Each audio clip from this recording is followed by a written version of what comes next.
that's cool. Check what they got going on down here. Oh, this intro is awesome. The pyro and the music. Here we go. Let's do it. We are getting close to kickoff here on Sports Radio 1240 as the Scourge pregame intro is underway. If you've not been to a game, you see the setup on the far right, AJ. They got the pyro going and everything with the music blaring and the Scourge about to take the field. This is why they are a dominant home football team. This is incredible. I love it. They have all sorts of pyrotechnics. They have flames coming out of, it looks like, what are those, tombstones? What is a Scourge? I know that's been a question we've been asked before. The Scourge, the Western Reserve team used the moniker Scourge or the Scourge. Merriam-Webster defines Scourge as an instrument of punishment or a cause of wide or great affliction. In Hollywood, it can be used as describe a mob of zombies. So that's why you see the gravestones and the pyro as the Scourge take the field down below us. Again, they are wearing the road whites today with the purple numbers trimmed in green. They've got the black helmet with the green WR down the sides. And we are just the national anthem away from getting this one kicked off here this afternoon from Camel Memorial Stadium. Get this one underway here this afternoon. Both teams come in undefeated, AJ. Going to see how things kind of play out in the first quarter. These two teams know each other real well, so it's what kind of tricks you may have up your sleeve for today's game. You know what? There's nothing I like more when you have two teams coming in that are undefeated. They both have wins up their sleeves. Both want to come out of this game undefeated still, but only one can. So both teams are definitely going to play with that momentum in mind that they both want to come out here undefeated, and they all know that only one can. So it'll be excited to see the action on the field between both teams trying to keep their undefeated streak alive. And the biggest thing about this is the lid lifter in the Ohio Football League for both teams here this afternoon. So we talk about it on the Locker Room Show on Tuesdays. You have those preseason games or those non-league games to get the season started. The Scourge electing this year to just play the one that you heard a couple of weeks ago against the Gladiators, winning that game 18-12. And we are going through the coin toss. As we've discovered so far, we don't have a referee marked by the white hat, but Scourge won the toss, and it looks like they have deferred. So I believe... So the Scourge, again, have deferred. So the Cleveland Rams will get their hands on the football first. The Scourge will have the ball to start the third quarter. Smart move by the coaching staff, AJ. Get the defense, which has carried this team the last couple of years. The offense has done great things, but the defense, you go back 2 years ago, they put up 7 shutouts in one season. The defense is dominant. Sure, whenever you want a coin toss, you're going to go for your stronger side, whether that's your offense or your defense, and clearly the Scourge have enough faith in their defense to have them go up against the Gladiators' offense first. I think that's a smart move for them, as you just rattled off there about this Scourge defense. Once again, smart move for them to start with their defense. So we are just about set to get this one underway this afternoon. The Scourge special teams will head out on the field, and kicking duty is going to be held by William Santel. Santel, a 91 Niles McKinley Red Dragon graduate, also played some football at Adrian University. And we'll, as we go along through the season, as we'll have the next couple games for you here on Sports Radio 1240, the final 2 home games on westernreserveradio.com. We'll get you to know a little bit about these guys and where they played their college football, where they played their high school football. Tell a little bit about them as we continue to grow our coverage of Scourge football here on Sports Radio 1240. Sure, absolutely. It is great to see when we have the list in front of us the amount of former players on this team, as they're all former players, as we see whether they're coming from college or when they played in high school as well. And Mark, who knows? Maybe some of these guys you may have called when they were in high school. Yeah. You never know. So it is really great to see so many former players on this team and what they can bring to the table individually for their Scourge football team. Yeah, absolutely. Special teams out there on the field for the Scourge, and the Rams, who have unfortunately not provided us with a roster as of yet. We will do our best to get all that information to you as we go throughout the game. They are set back deep to return the opening kickoff. They'll have twin returners standing at about their own 10-yard line, and we're set for football on a sunny Saturday afternoon. Nothing better than this. We talked about on the show earlier on in the week how you get that itch for football. You absolutely get that itch of, even though it's May, you miss seeing football, and you have the opportunity to see it or listen to it right now on Sports Radio 1240, Western Reserve Scourge football. Chris Whitfield running on onto the field, making him the 11th man on the field for the Scourge special teams as they are set to kick things away. And we are ready for some football on a sunny Saturday afternoon. Kick end over end, caught on the fly by one of the men across the 25, 30, across the 35, outside, steps across the 40, broke a tackle across the 45, gets to the 50, and works his way all the way down to Scourge territory at about the 48-yard line. That's where the Rams will start off first down and 10 in Scourge territory. Yeah, not the best the kick for the Scourge, and now you'll see the Rams have pretty good field position at the 50-yard line. But as we talked about before, the Scourge, they have a lot of faith in their defense. So let's see how strong this defense is against the Rams. So they will officially spot the football. Looks like at the 49-yard line. So it'll be first and 10 in Scourge territory, just underway. 14:50 to play, opening quarter. Rams have the ball. They'll go left to right on your radio dial here in the opening quarter. Beautiful afternoon for some football. Good crowd filing in. I got the sound system cranked. And the Rams running on a couple of people a little bit late, looking like they might have had some substitution confusion, but that'll happen. Yeah, that happens sometimes. Some confusion between guys trying to get their offense set up for their first play of today. Seems like the Scourge defense is ready to see what this Rams offense can bring to the table. So the Rams will come to the line, first and 10 at the 49-yard line. They'll send two receivers to the right, one to the left side. They'll work out of the shotgun, running back sidecar to the left side. Scourge showing a two-man front. High snap, give it to the tailback, breaks across the 50, cuts across the 45, breaks a tackle across the 40, and he'll get down across the 40 to the 38-yard line. That'll be a pickup of close to 11 and a Rams first down. Yeah, the avenue he was able to find there was great. You could see it early on that he had a path ready for him and able to get good field position out of that. So a gain down to the 38-yard line of 11, first down and 10. Scourge again looks like they'll show the four-man front across the top. 4-3 defense now on the set for the Scourge defensively.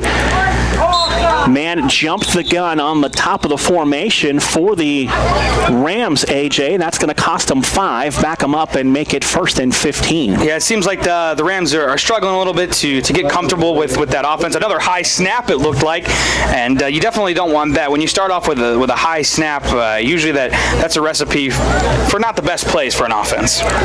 So that'll back them up and make it first and 15. Ball back to the 43-yard line, just underway. No score between the Scourge and the Rams here on Sports Radio 1240. Rams will break the huddle. All black uniforms, yellow numbers, Ram logo on the helmet. He'll send two receivers right, one to the left side. Left man is into the slot. Takes the snap. Quarterback going to keep it, running to the left side. Looks for a block. Gets in the alley, and he's going to be knocked down after a gain of about 6 or 7, and that's going to bring up second down and long for the Rams. And we've got someone slow to get up off the turf for the Scourge, and now getting up off under his own power. To see who that was down on that defensive front, getting up a little bit slowly. So they will jog that man off to the sidelines. That looked like Alex Henderson, number 94, out of Ran and Howland. And it brings up a second down and 8 for the Rams. Yeah, it seemed like on that last play, the quarterback had no intentions of throwing it at all. He was going to run no matter what. Two receivers right, again, one to the left side. Scourge showing pressure up the middle. Slot man goes in motion. They give it to him on a jet sweep, and he's going to be buried in the backfield. Shooting through for the Scourge defense, Derek Maddox making the play from the defensive front for a loss in the backfield all the way back deep. And that's going to be a big loss, AJ, and bring up third down and long. Yeah, the defense read that perfectly. They knew exactly what they were doing, and very nice job with the Scourge defense, able to read that Rams offense, and no gain on the play whatsoever. So loss on the play, backs it up, third down and 15, back to the 43-yard line. Rams Rams come to the line of scrimmage now, send single receiver right, twins to the left side.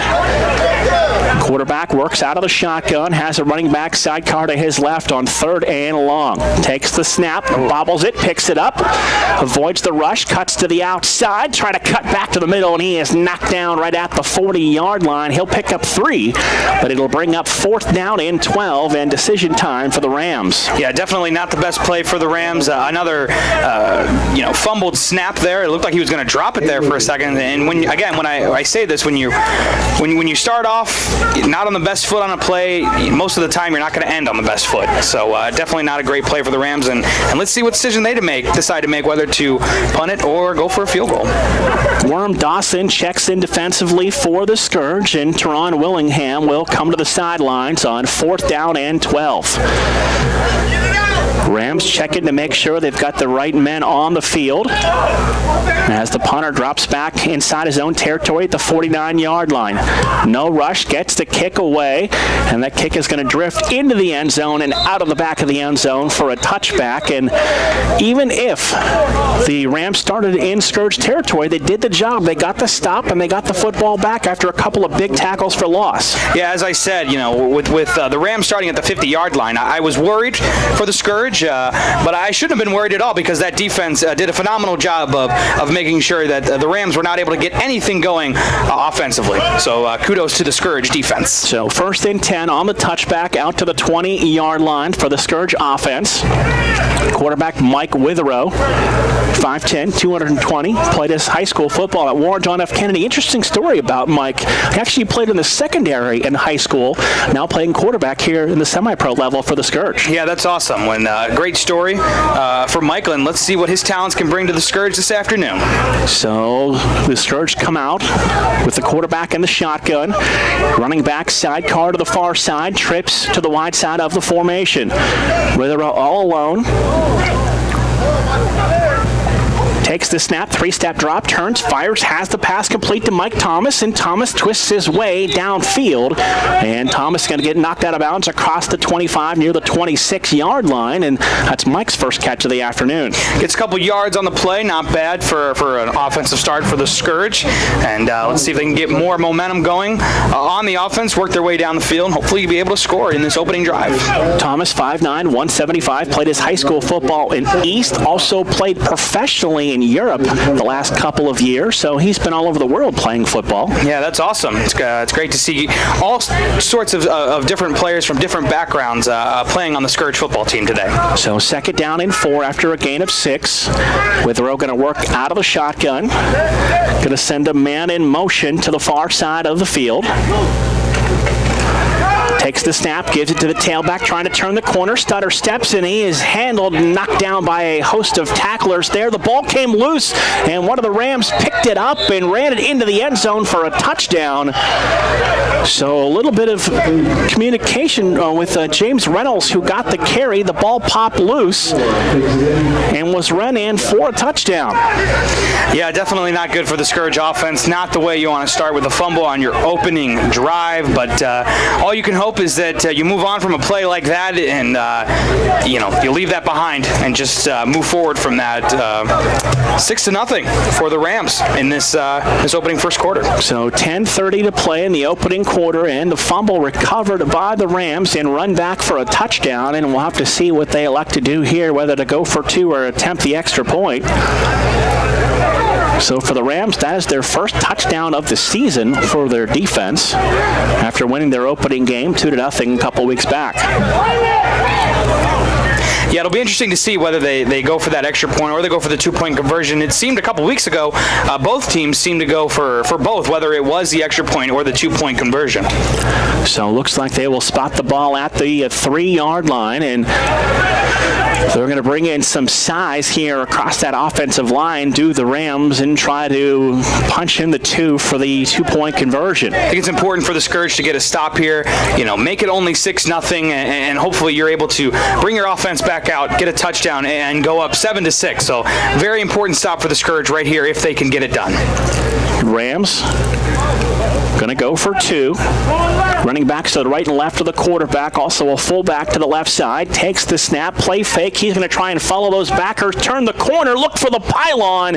And he's able to stumble his way into the left corner for the 2-point conversion. And that will make it the Rams 8 and the Scourge 0. We'll take a 30-second break. Come back to Campbell Memorial Stadium right after this here on Sports Radio 1240.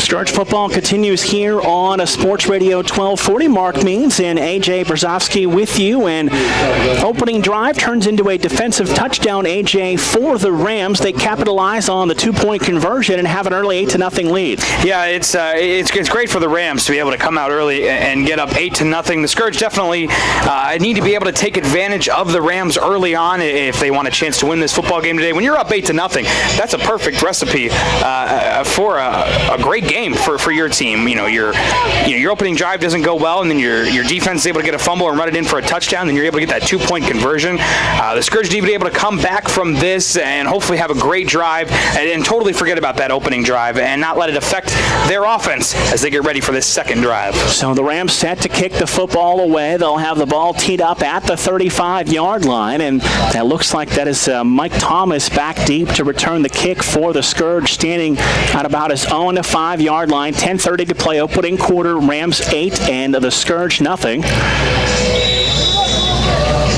So they've got the football teed up. A little bit of an angle here, AJ, so the front line of the Scourge better pay attention here. That's not the way you traditionally line the football up on the tee. You don't anticipate an onside kick, but you never know. Yeah, you never know with a league like this. You never know what the guys have up their sleeves, and we'll see what the Rams have in store. He'll approach the football. He will kick it away. High end over end kick. Basket catch by one of the up men. He'll make it across the 20. Cuts outside across the 25, across the 30. Cuts back, and he's going to be thrown down shy of the 30-yard line. And on the return for the Scourge, that's Ray Catley, one of the tailbacks for the Western Reserve Scourge. In good field position to start this drive at their own 35-yard line. Yeah, you wanted that. Again, as I mentioned, you got to forget about that first drive and come into the second drive with a clear mind and just see what you're able to accomplish. And starting off with a great first, opening drive right there, getting to the 30-yard line, that's great. It's great to see the Scourge able to do that, and let's see what they can do on the second drive. So 1st and 10, they officially spot the ball at the 34-yard line for Mike Witherow and the Scourge offense. Scourge going to come out in their traditional power I set here on 1st down and 10 with single receivers to each side. Tight end lines up to the right. Witherow going to go under center with I into the backfield. A little bit of movement up front by the Rams. Flag flies. They'll hand it off to the tailback, and he'll get across the 40 down to the 43-yard line. So on the carry that time, that's Marquise Thomas, the 5'6", 174-pounder out of Youngstown East. Thomas was able to get a nice gain, AJ, but we'll have to sort out the penalty. Yeah, it was a great run, and I think what we're going to see here is probably a false start on the defense, and that's exactly what it is. So definitely the Scourge can take advantage of that, and we'll see what field position they'll get. So they'll decline the penalty. Thomas will pick up 8, brings up 2nd down and 2. That big, strong, athletic offensive line for the Scourge that just likes to run the football. Again, they'll come out in an I set, tight end wing to the right side. Now goes in motion, and Goforth will now move into the slot. Turn, give it to the tailback once again. That's Thomas running the ball up the middle. And he's going to be knocked down right near the line of scrimmage and is going to be close to, and they'll say yes, first down for the Scourge. Great run by the Scourge, basically doing the same exact thing they were able to do in the last play and continue to get good field position, moving their way closer and closer to the halfway mark here, the 50-yard line, and great moves by the Scourge.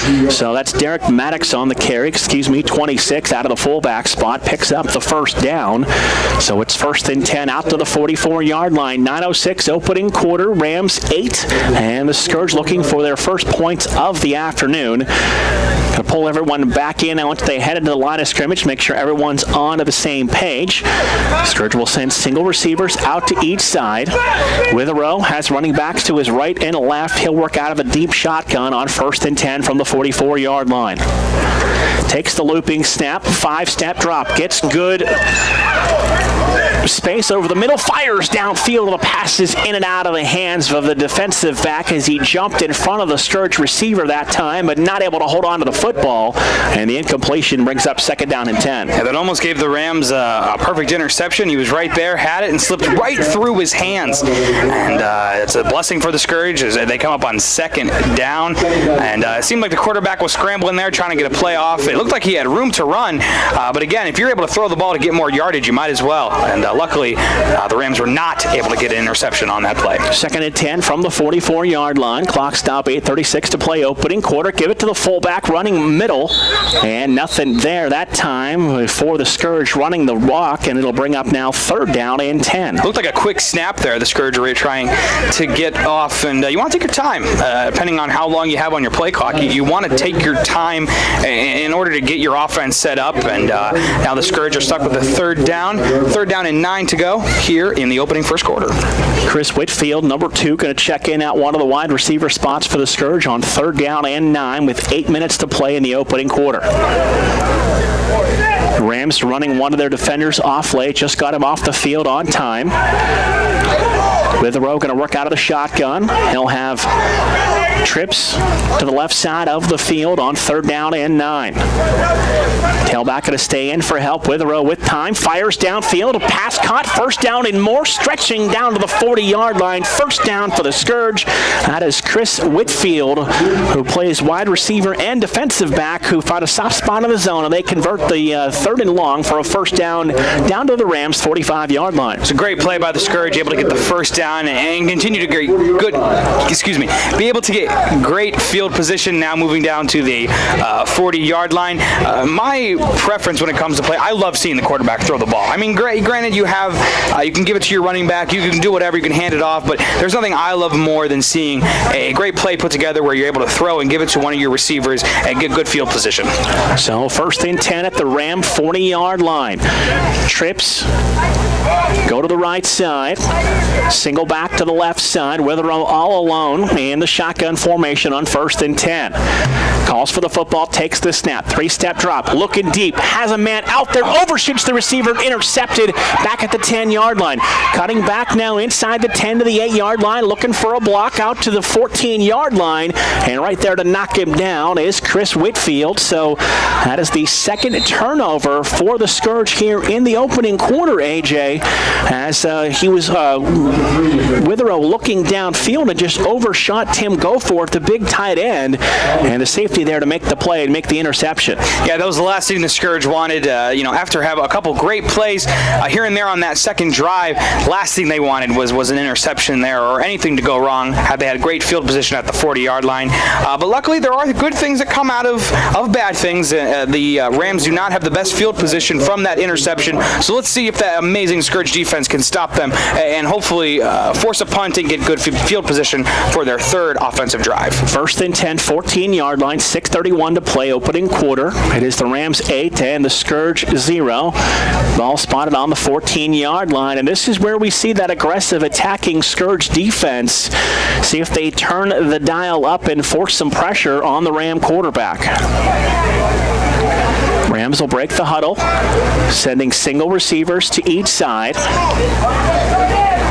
Looks like they've gone double tight end. Quarterback in the pistol with a running back next to him. Movement up front. Flags fly. Quarterback's going to keep it, and he'll dive down to the 15-yard line, but hold everything. We'll have to see if the Scourge came across and made some contact or what the penalty is.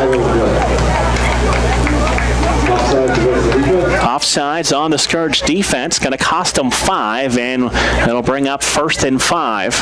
Yeah, the one thing you don't want is the Rams to be able to get more field position out of this. The one thing you want to do is just keep them back into their own end zone as much as you can, and again, just try and force, hopefully, 3 and out. So it is 1st and 5 now from the 18-yard line for the Rams. Started to break the huddle. Now they'll check back with their quarterback before they come to the line of scrimmage.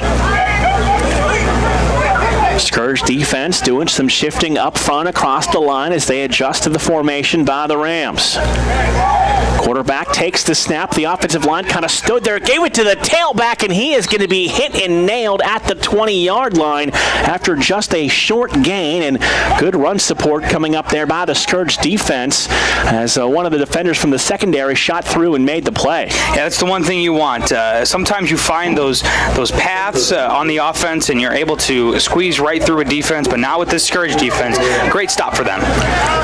Singleton checks out. They'll substitute across the front line. Gain of 2 brings up 2nd down and 3. Back in there on that defensive front, see Anthony King right lined up in the middle for that Scourge front line. Rams with 2 receivers and a tight end in the formation. Takes the snap. Quarterback going to keep it. Try and run it to the short side, and he's going to be hit and knocked down right at about the 20-yard line. And this is going to bring up 3rd down and close to 3, AJ. Good stop by the interior of the Scourge defense. This next possession is a very on-pressure one for the Scourge. They have to get a stop here. Got to go for the 4th down. Got to force the Rams into the 4th down. That way they have no field position at all, and the Scourge are able to get the ball back and get something going offensively. Looks like about a loss of 1, so we'll call it 3rd down and closer to 4 with the ball spotted at the 20-yard line. Rams, same look, single receivers to each side, wing to the outside. Quarterback takes the snap, pumps, fires downfield, pass caught by the receiver across the 30, and he'll get across the 35 to the 36-yard line. So on 3rd down and 4, the Rams able to convert the 3rd down and work the football all the way out to their own 36-yard line. Scourge have a couple kinks to work out in that defense. The Rams getting some momentum here on that offensive side, slowly creeping down the field. You got to stop that. You got to get some plays going on defense and stop the momentum that the Rams currently have. 1st and 10, 36-yard line, under 4 minutes to play. Opening quarter, Rams 8 and the Scourge 0 here on Sports Radio 1240.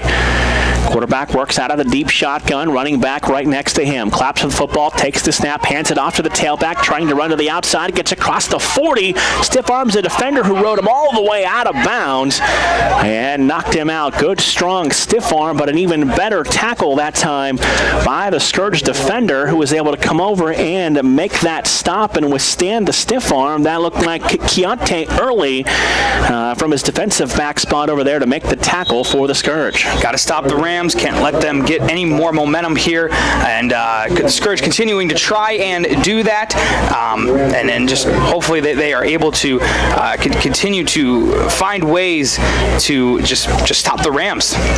Gain of 2, 2nd and 8, out to the 37-yard line. Rams break the huddle, come to the line of scrimmage. Running behind at some spots a smaller offensive line, but at a couple of sides to the right have some good size and strength to run behind. 2nd down and 8 after the gain of 2. Movement up front and a procedure penalty. Going to cost the Rams 5 and back them up now, and it'll become 2nd down and 13. That's something the Scourge definitely needed, and it's good to see. You know, when you start getting in the heads of that offense and they're able to they make mistakes like that, it makes good for the Scourge, and hopefully they can capitalize on the mistakes that the Rams make. 2nd and 13, under 3 minutes to play. Fast-moving opening quarter here on Sports Radio 1240. Glad you've tuned in. Takes the snap, quarterback going to keep it, try to run it to the outside. He's going to be hit and dropped all the way back at the 30-yard line. The Scourge linebacker showing their athleticism right there to shoot in and knock the ball carrier down for about a 2-yard loss. And this will bring up third down and long, third and close to 15. Yeah, it was a great move by the Scourge. Able to read that offense very well. Anytime you're able to read what they're doing before they even snap the ball, it's great to see the Scourge able to do that and hit no gain for the no gain for the Rams as they'll come back with third and 14. So third and long, back to the 31-yard line. They will send single receivers to each side. Tight end lines up to the right. Quarterback works out of the shotgun with a running back sidecar to the left. They'll change the play at the line of scrimmage. You can hear the quarterback calling out the adjustment at the line on third and 14. Back to pass, pumps, steps up, pumps again, looks downfield, and the receiver is unable to get the pass as it's overthrown for the receiver going deep downfield into double coverage, overthrown, incomplete, and Scourge kind of got away with a little bit of grabbing there, but no flag, no foul, and it brings up fourth and long. Yeah, absolutely. You can tell on the Rams quarterback, he was looking deep as you just said. He pumped and then was able to make a throw, but no catch for the Rams. That'll bring up a fourth and 14, and great stop by the Scourge. Let's see what they can do with special teams and bring that offense back out here and able to, Rams couldn't get a score. That's great for the Scourge. Let's see what they can do offensively. They should get pretty good field position out of this as the returner for the Scourge going to drop back right about his own 37-yard line, anticipating the kick from the Rams on fourth down and 14. Rams having a little trouble getting set. Now they get everyone marked on the line the way they want. Snap, high, rush on, and the punter is going to be tackled and dropped inside the 25-yard line to the 24-yard line as the defense broke through and able to make the play defensively. And that's Aaron Whalen from his defensive end spot in there to make the tackle for the Scourge special teams, and they're knocking on the door with 1:33 to play deep in Ram territory. Great job by the Scourge special teams. That is definitely momentum that your offense can carry out onto the field. Great field position. Now you're starting about 20 or the 35-yard line there, and that's the 25-yard line there, and great for the Scourge. Great field position. So first and 10, they officially mark the ball at the 24-yard line. 1:33 to play, opening quarter. It is the Rams 8 and the Scourge 0 here on Sports Radio 1240. Battle of undefeateds and their first game in the Ohio Football League. Witherow has trips to the right, going to give it to the tailback, running middle, lowers the shoulder and bangs down to the 20-yard line. That's a gain of 4 on some good straight-ahead running by the Western Reserve Scourge offense. And on the carry, that's Ray Catley, 5'8", 185 pounds, and he's a bruiser, picks up 4. Yeah, absolutely. Able to get 4 yards on the play, not bad, and you got a 2nd and 5. So they'll officially give him 5, 2nd and 5, going to give it to him again, stutter steps, and is able to reach the ball out and get it close to that first down marker, depending on the spot, might be about a half yard shy on another carry by Ray Catley, so they'll give Ray 4 on that one. AJ sets up third down and short, under a minute to play, opening quarter. Scourge have to capitalize here, come out of the first quarter, try and get a score before you head to the second. Witherow tried to keep it and work his way up the middle, but a procedure penalty. Not everyone set. False start on the offense. Coach Bob wants to know what's going on with that, as they weren't all set before Witherow took the snap, and it's going to cost them 5 and back them up, make it third down and 6. Yeah, he definitely didn't want that with the clock slowly ticking away. 33 seconds left to go here in the first quarter. Looks like we have whistle blowing as well. So they did stop the clock momentarily with 30 seconds to play in this opening quarter. And looks like they were working on some equipment at one of the Rams, who will check out to the far sidelines. And now they'll wind it and we're ready to go. Third down and 5, ball at the 20-yard line. Scourge will break the huddle. They'll send trips to the right side. Witherow, the quarterback, on the shotgun. Has Catley right next to him. Down to 10 seconds to go in the quarter. Witherell moves Catley from the left to the right side as he looks over the defense. Down to 5 seconds in the quarter. Witherell back to pass. Pumps, looking deep, looking for go forth in the end zone, leaping for the football, incomplete. Tried to jump over the defender and take the football away, and that ball falls incomplete. After one quarter, it is the Rams 8, the Scourge 0. We are back in 60 seconds on Sports Radio 1240.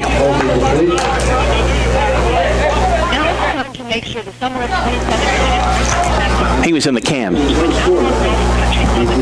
He's apologized like 4 times. That happens. But most everybody so 4th and 5, keep the kicker on the sidelines, and Witherell on the offense stays out there. Trips to the right side. Witherell the quarterback. Catley is the tailback.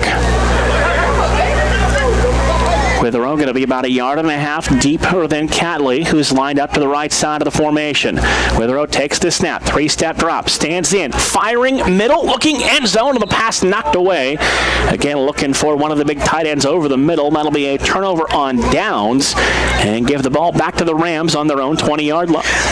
Yeah, it definitely didn't look good for the Scourge there. The defense definitely seemed to know what the Scourge was going to do there. As we saw right before the quarterback released the ball, immediately was tackled after he threw it, and great coverage by the Rams on defense. And then again, it was 4th down, but still, the Scourge have to start on their own 20-yard line.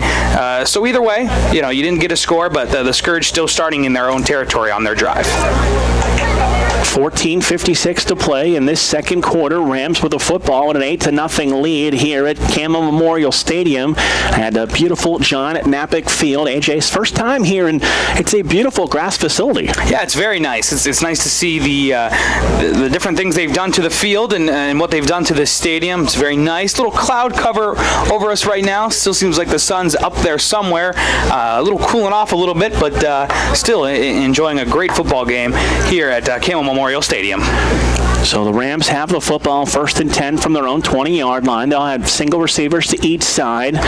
Quarterback out of the pistol, takes the snap, gives it to the tailback, trying to twist his way up the middle, and a host of Scourge tacklers there to stop him for just a short gain, led by Derek Maddox up there defensively from Woodrow Wilson High School, where he played his high school football. Short gain, 2nd down and long, call it 2nd and 8. Scourge read that play very well, and then not able to get anything offensively done for the Rams.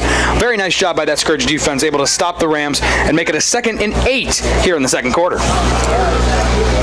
2nd down and 8, ball at the 23-yard line. Rams will come to the line after that short gain of close to 2. Again, they'll send single receivers to each side. Tight end goes to the strong side of the formation. Quarterback works out of the shotgun. Tailback next to him. Scourge showing blitz. Now they'll back off. Quarterback going to try to sweep to the outside, looking for a block. Did not get it. Was able to step through one tackle and then thrown down defensively. As once again, we've seen a very, very active Devereaux McCall from his defensive end spot come up to make the play for the Scourge and set up 3rd down and about 6 to go for the Rams. Yeah, it looked like the Rams were actually going to get good yardage on that play, but luckily by the Scourge defense able to work their way through that Rams offense and get the tackle and force a 3rd and 6. So 3rd down and 6. Nose of the football resting just outside of the 25-yard line. Scourge coaching staff checking with some of the players on the sidelines. Rams will stay in that same look they did, but the Scourge showing a little bit more tighter press defense on one side. They'll play off on the opposite side on 3rd down and 6. One clap, delay, quarterback takes the snap, turns the ball over, looking deep, receiver out there, and the pass overthrown, flag flies. The ball was intercepted by the Scourge, but there is a penalty as the far side official threw the flag, and I looked like it might be a face mask, so we'll have to see if the interception stands or not. AJ, could be the first turnover forced by this Scourge defense. Yeah, great movements by the Scourge defense, able to get there in time and able not to get a play at all for the Rams, and hopefully that interception will stand, and hopefully we can get that Scourge offense out there and able to get the offense out and get on the scoreboard in the second quarter. So it looks like the penalty occurred after the interception. So they're going to give the Scourge the football, spotted at their own 41-yard line. That is the first Ram turnover of the opening half. They still hold the lead 8-0 here in the second quarter, 12:52 to play. First and 10 for the Scourge from their own 41-yard line. We'll see Mike Thomas come in from the sidelines, the wide receiver. Great opportunity for the Scourge here on offense. The defense able to get that interception. Let's see what this Scourge team can do on offense. Withrow at quarterback. Ed McElroy will check in at the tailback spot. Three receivers going to go to the short side of the formation. Withrow overlooks the defense. Movement up front, free play, and now they're going to blow this thing dead. As all kinds of Rams jumped over the offensive line and knocked down Withrow in the backfield, but a penalty for defensive encroachment is going to cost them 5, give the Scourge first and 5, and we've seen this Ram defense be aggressive, but it's kind of cost them with those penalties, AJ. Yeah, you can tell with the Rams defense, they're jumping the gun very early, and that's one thing they don't want to do because, as Mark just said, it is costing them. And the Scourge able to get a first and 5 out of this. Let's see if they can capitalize on it with 12:50 left here in the second quarter. First and 5, ball at the 46-yard line. Three receivers lined up to the right side. Tight end, it looks like that's Goforth to the left side of the formation. Withrow out of the shotgun. Takes the snap, gives it to the tailback, broke the first tackle. Withrow got out there for a block, broke another tackle, got to the outside, and got the football across the 45 down near the 47-yard line. Got it back to the line of scrimmage. What looked like could have been a broken play for a big loss.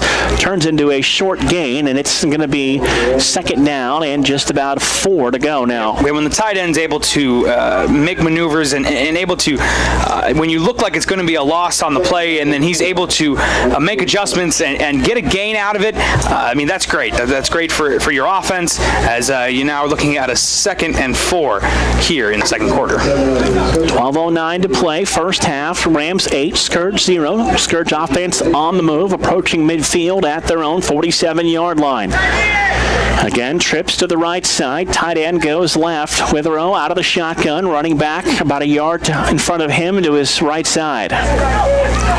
Looping snap, Withrow standing in the pocket, looking downfield, avoids the rush, but he's going to be able to flip the ball to the tailback, McElroy, who broke through the defenders, got across the 50 and down to the 49-yard line. He'll be about a yard shy of the first down. And a broken play, and Withrow able to get the ball to Ed McElroy, who brings up third down and 1. Yeah, it looked like, again, another play for the Scourge that was going to be a loss and turns into a gain, as now looks like you are facing a third and 1, and great maneuvers by the Scourge there. When you're scrambling and you think all is lost, you're able to get a positive out of this, and now you're only looking at 1 yard for that first down.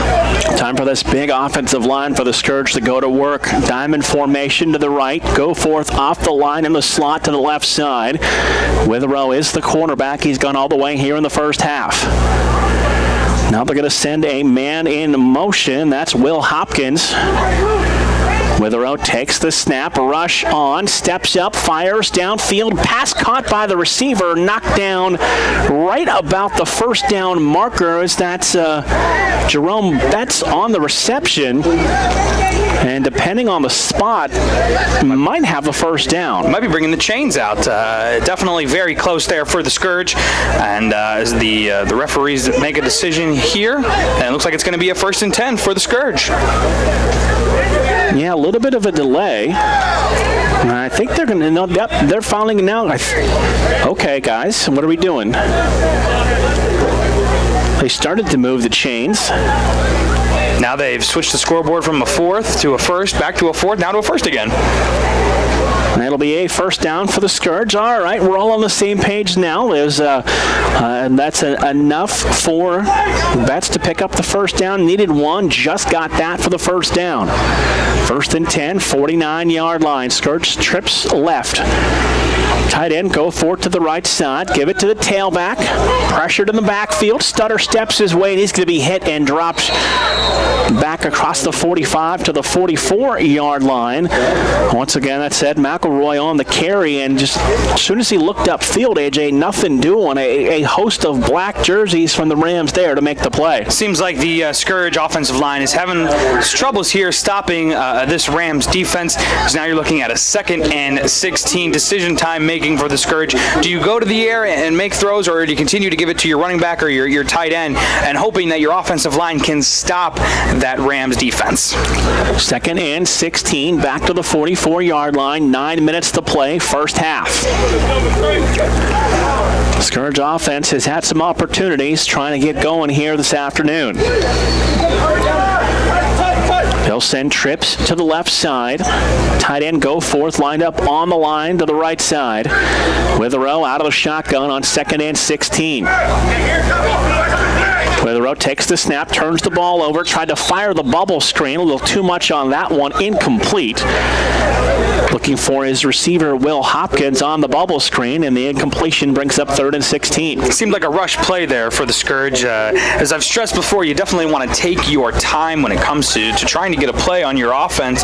Defense is a little different. You can scramble and try your best to go after the guy as quick as you can, but when you're on offense, you have to set up your plays, and you have to make sure that your guys are ready for whatever you have to give to the Rams defense. 3rd and 16 from the 44-yard line, 8:36 to play, first half.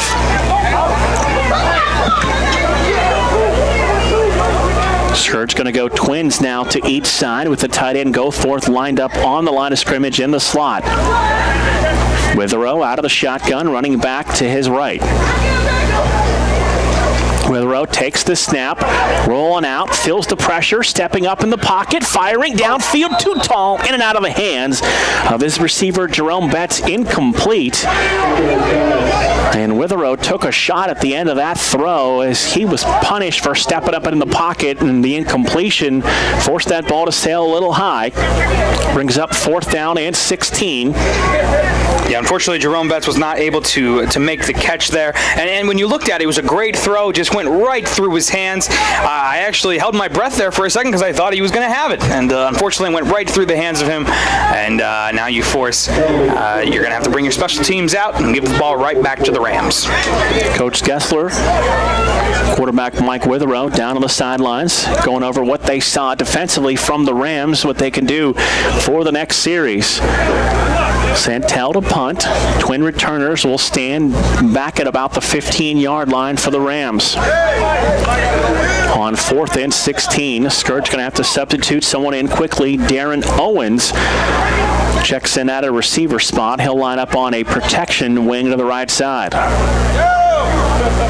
Snap to Santel is a good one. Gets the kick away. End over end kick. They're going to let it bounce and take a Scourge roll, and that's going to roll inside the 15 and down near the 11-yard line. Good kick, but that time by Santel will flip the field position and make the Rams have to work the long field. Yeah, that's definitely something you wanted. The Rams have not had the best field position when it comes to starting off with their offense, but fortunately for the Rams, they have been able to continue to move the ball down the field. The Scourge have to find ways to stop this offense. They've been able to do it a few times. One ended up ending in a score by the Scourge, or excuse me, by the Rams.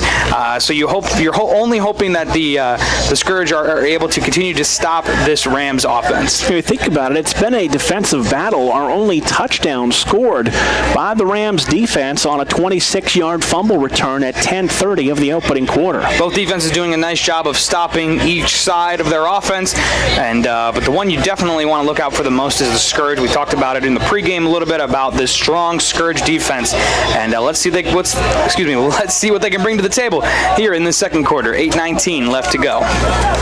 Coach Noble's defense has stood tall again this afternoon, and we'll see if they can come up with another stop and get the ball back into the hands of the offense.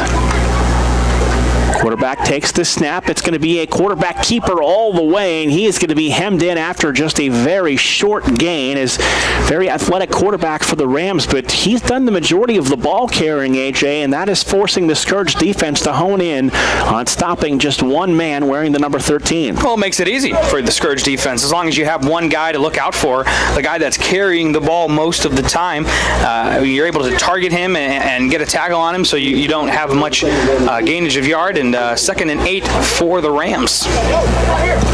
2nd down 8, 7:43 on a rolling first half clock.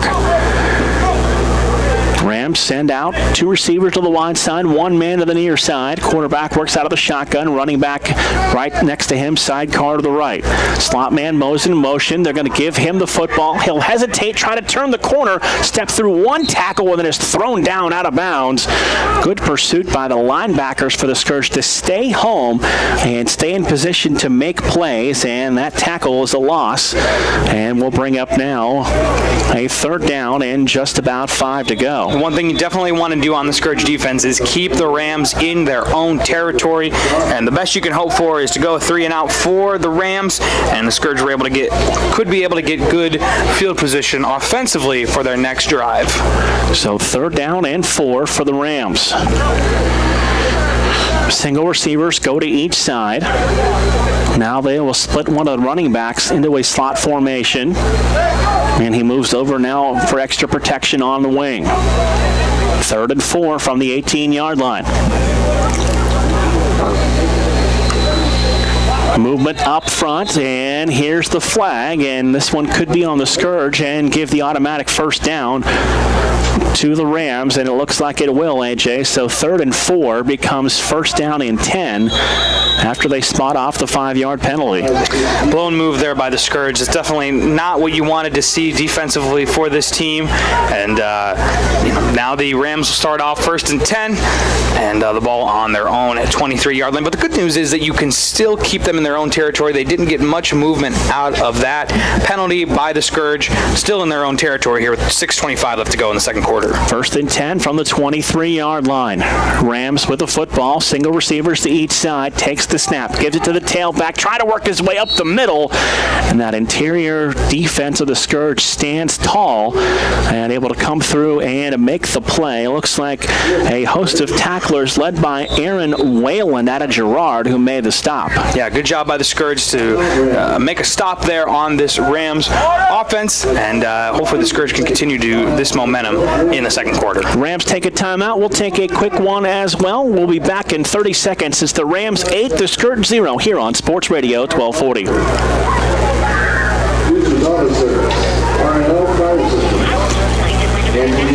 44 keeps making tackles, but he's not on the roster for us. I don't know who he is. I don't know either. You know, he's Yellow Helmet Man. I don't want to call him Yellow Helmet Man. Why not? He has a yellow helmet.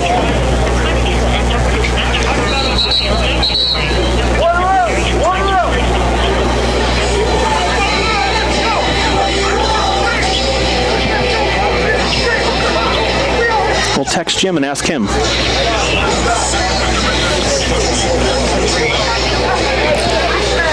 Back to Scourge football here on Sports Radio 1240. Mark, AJ, Brian back at our Simon Road studios. 2nd down and 10 off the first Ram timeout here of the first half. Quarterback again claps his hands and movement up front. The receiver on the top of the formation got a head start, so the Scourge gave him 5, and then the Rams gave him 5 back. So it'll set up 2nd down and 15, and back the football up inside the 20, back to the 18-yard line. Good for the Scourge. You definitely want to capitalize on that penalty by the Rams. As Mark just said, you're facing a 2nd and 15. Continue to move them back. They're in their own territory. Make them work for it. Make them work for that 1st down. 2nd and 15 after the 5-yard penalty. Quarterback Back to pass, looking deep, firing out there. Overshoots his receiver, and the pass intercepted at the 45-yard line. And coming out of there with the football for the Scourge, he's going to be whistled down. But that is David Pringle on the interception, the former Warren Harding Raider. And the turnovers, AJ, are all tied up at 2 apiece as we've seen the Rams try to go deep with the football. Yeah. But the Scourge defensive backs have been there to make plays. Second interception, correct, by the Scourge defense. Now, the best thing about this is not only does your Scourge defense bail you out, you got to get the Scourge offense going, capitalize on those interceptions, and be able to get a score here before we head into halftime. 5:57 to play, first half. That's a 26-yard fumble return for touchdown is our only score of the game by the Ram defense. They converted the 2 and hold an 8-0 lead here with under 6 minutes to play in a rapidly moving first half as you're listening to Western Reserve Scourge football right here on Sports Radio 1240 WBBW Youngstown. Mark and AJ with you, and I don't think we could have ordered a better day.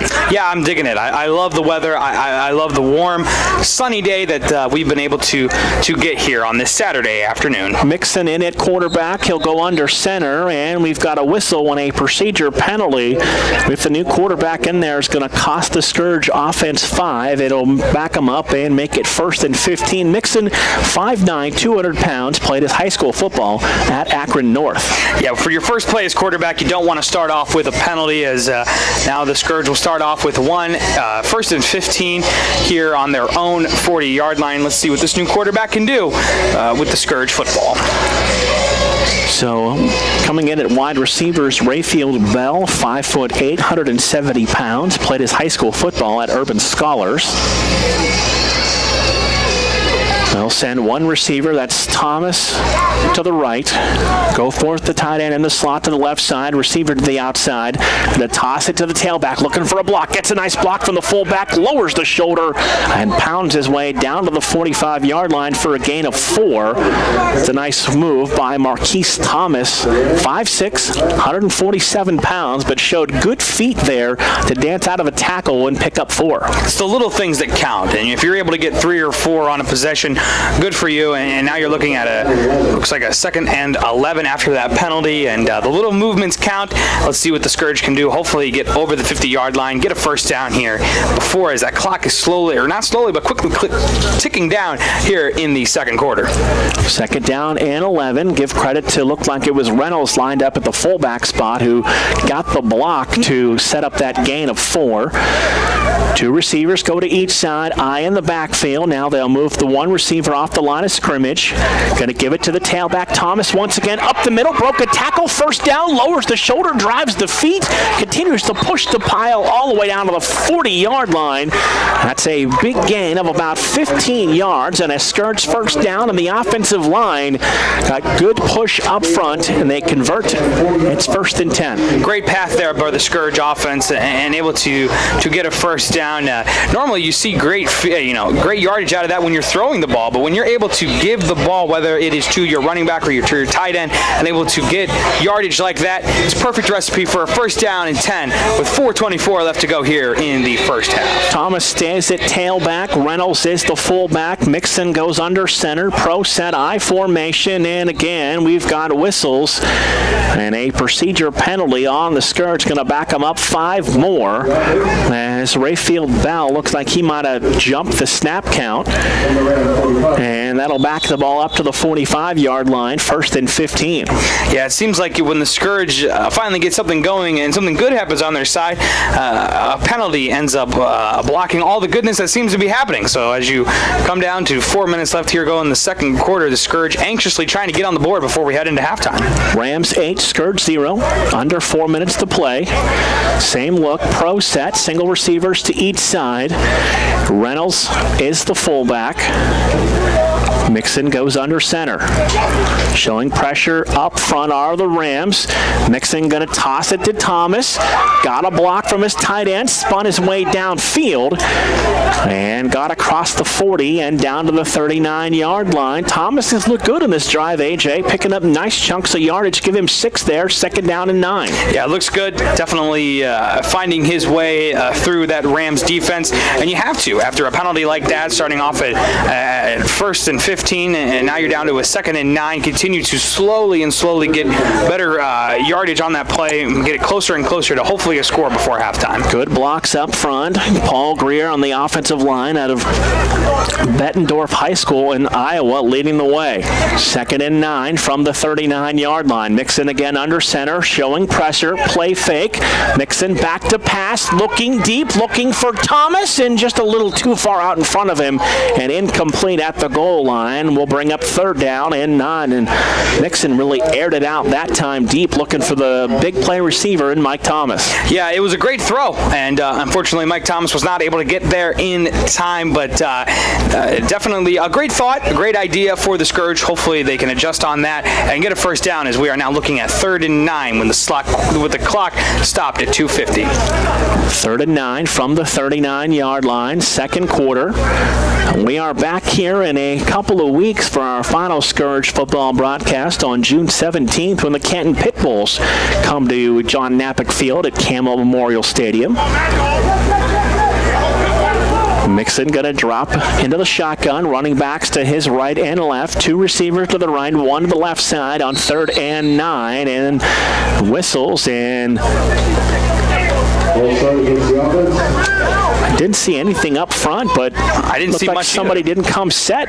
But other than that, they're going to back them up 5. Another penalty for the Scourge that they cannot afford. Now looking at a 3rd and 14. And definitely not something you wanted to see after the great field position they've been able to get from their tight ends and their running backs. So 3rd and long, ball back to the 44-yard line. Mixon takes the snap, 5-step drop, rolling left, eyes downfield, try to dump it downfield to his running back who makes the catch. And he's going to be stopped for a short gain, and it will bring up 4th down, and we've got a whistle and a Scourge timeout. So Coach Gessler going to call timeout with 2:36 to play in tonight's first half, and the Scourge offense will come to the sidelines. It is the Rams 8, the Scourge 0. We're back in 30 seconds on Sports Radio 1240. Hey, I know this guy. He's terrible. Why do they let him do commercials? Yeah, Jim must not look at his phone. Because I text him like, who the hell's 44? It's not in the program. It's not in the rooster. I'm getting hungry. Is it on this rooster? No, it's not on this rooster either. All these roosters and no 44.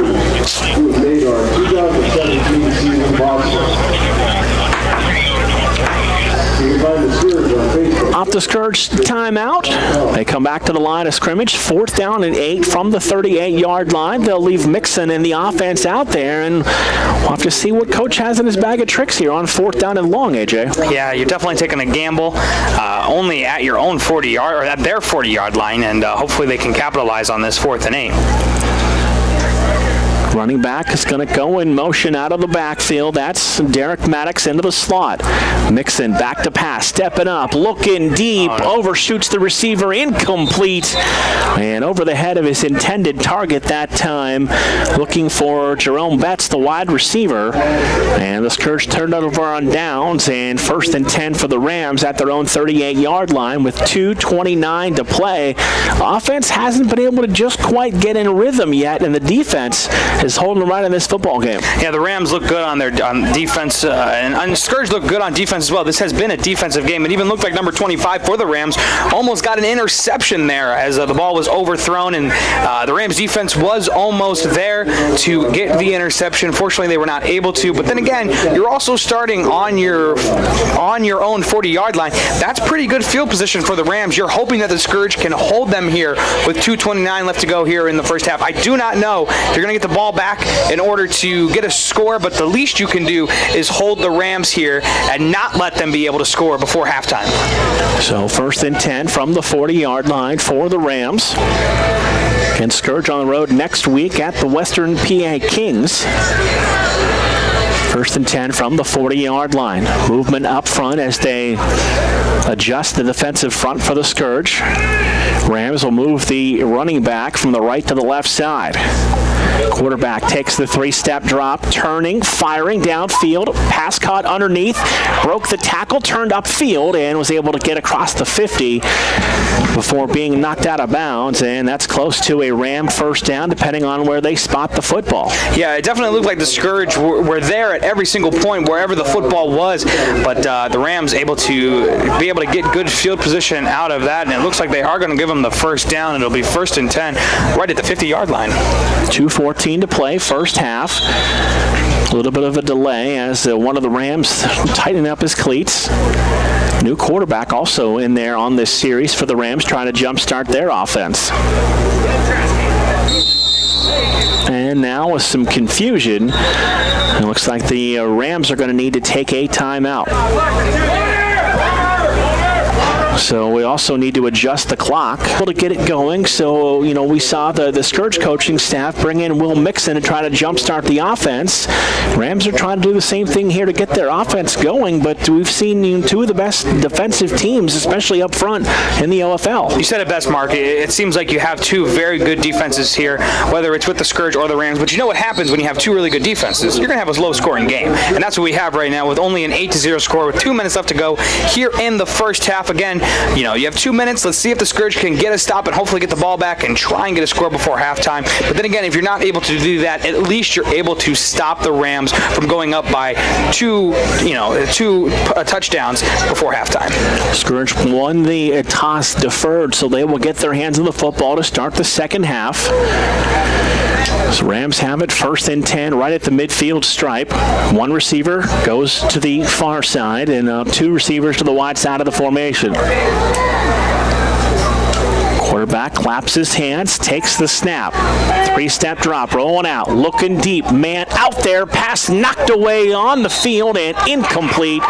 And let me just say, did the Scourge come up with the football? Yes, they did on the deflection. Able to knock that football up into the air and come out of there with the football. And that is the 3rd interception here of the first half. 3rd turnover forced by the Scourge defense. It's a defensive game, Mark. The Scourge able to get their 3rd interception. Very impressive by that. You're now looking at a minute 50 left here to go in the first half. Can the Scourge capitalize and get a score on the board before we head into halftime? See who is in the huddle for the quarterback spot for the Scourge on this drive, as they're going to spot the football at the 26-yard line. 1st down and 10 with 1:50 to play here first half. It started to cloud up a little bit. Now the sun trying to fight its way through the clouds as we approach 5:30 on this Saturday afternoon. Coming up at halftime, we'll give you a full weather report, and we also have some scores, whether it's baseball. We got the Indians and the Pirates playing right now. That'll all come up for you at halftime. Got a couple of special guests anticipated to join us here in the press box at the half as well. Mixon back to pass, complete to go forth, and he'll be knocked down after a gain of about 5 yards and out to the 30-yard line. That's Goforth's 2nd reception here of the first half. Little movements are important, but the Scourge definitely need to scramble and get a score on here before we head into halftime. 2nd and 5 out to the 30-yard line. Mixon back to pass, firing downfield, and the pass going to be ruled incomplete. Would have been about a yard shy of the first down marker, but they'll say that that pass fell incomplete and will bring up 3rd down and 5, but it does stop the clock with 1:23 to play first half. Yeah, unfortunately, the Scourge, when you're trying to scramble and get a play quickly, especially when they have the clock running, it gives you a recipe for not the best types of plays. But when you have the clock stopped at 1:23 and you're able to talk to each other and get a play in motion, you might be able to get a first down, as now you're facing 3rd and 5. 3rd and 5 from the 30-yard line. Rams 8, Scourge 0. Thank you for joining us. Game 2 for the Scourge. Scourge and Rams both coming in undefeated to this OFL opener here on Sports Radio 1240. Mixon works out of the shotgun. Stands tall in the pocket, steps up downfield, looking to run, and he's going to be hit at the 30. He'll be able to lateral the football down the line, and that looked like the ball went to Catley. And Catley able to turn his way upfield for a couple more yards. But the Scourge are going to stop the clock with 1:11 to play. I think you have to bring your special teams out at this point. I don't know if it's worth the gamble going for it on 4th down, but we'll see what the decision-making is for this Scourge football team. So, timeout. Stops the clock with 1:11 to play here in the first half. And the Scourge will send on the special teams. That means Santel will come on and do the punting. Got off a nice kick that pinned the Rams deep in their own territory as last time.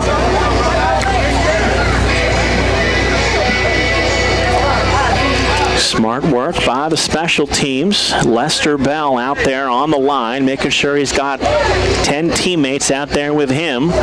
So they've got the full protection pack in there for Santel to punt the ball away. Single returner stands at about his own 33-yard line for the Rams. And the Scourge had 12, so they were able to hustle Chris Dallenbackus off the field. And now bring on one more, and a delay of game penalty is going to cost the Scourge 5 yards, I think. They may have an unsportsmanlike penalty on the Rams. That's the indication. Yes, that's the call, and that should be a first down for the Scourge offense. Yeah, it seemed like there was a little gabbing going on back and forth between the Scourge and the Rams. And they called them offsetting. So it'll remain 4th and 1 since they called offsetting penalties on one of each side of the field, one on the Rams, one on the Scourge, and it remains 4th down and 1. Rams showing pressure up the middle. High snap, Santel pulls it down, gets off another nice end-over-end kick that the Rams are going to back away from. Take a nice Scourge roll, a good kick again for Santel, AJ, that is going to be down at the 22-yard line. So again, the Scourge special teams doing a good job flipping the field. Yeah, absolutely. Now, the best thing for the Scourge right now is just continue to stop this Rams offense, and they've been doing that most of here in the first half. Again, this has definitely been a defensive game for both teams, and I think the Scourge will have no problem stopping the Rams here, and hopefully, I don't know if they're going to be able to get the ball back in time to be able to score with only under a minute left here to go, but if you can stop the Rams and not let them go up by 2 touchdowns before halftime, I think that's the best thing for the Scourge right now, and get a game plan for the second half. So 1st and 10 from the 23-yard line. We've seen the Scourge offense get going a little bit with the running game. The defense has stood tall. The only score came on a fumble recovery by the Rams defense.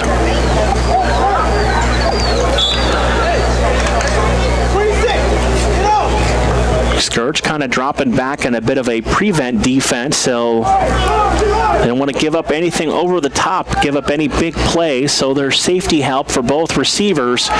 Rams see that. They're going to just run the football right up the middle, and a flag comes in late at the end of this play as the running back is knocked down by Chris Whitfield, so give Whitfield the tackle. Yeah, I don't see the Rams looking to throw the ball anytime soon, as I think they are also looking at, you might want to get a score here in the first half, but then again, the defense has been so good for the Scourge. Why risk it? You might as well just continue to run down the clock and head into halftime. Penalty on the Rams, going to back them up now deep into their own territory, and we'll have to see if they're content to just run a couple of plays here and get out of the first half with an 8-0 lead. Clock running as we head down to 40 seconds left here to go in the first half. 1st and 16 from the 17-yard line. Split backs in the backfield. Single receivers to each side. Again, safeties playing deep for the Scourge. Not going to let anything happen over the top. Game clock now down under 30 seconds. Quarterback just waiting for the back judge to put his hand up to let him know there's 10 seconds to go on the play clock. Hand goes up. Quarterback claps his hands, takes the snap. He's just going to keep it, try to run it to the outside. Got a block, stutter stepped, and then hammered down right at the 30-yard line. Nice open field tackle for the Scourge right there. As coming up and making the play from the defensive secondary, Keontae Early, 5'9", 185, lowered the boom, and that's going to do it here for the first half of action at the break. It is the Rams 8, the Scourge 0. We'll start the halftime show in 2 minutes right here on Sports Radio 1240.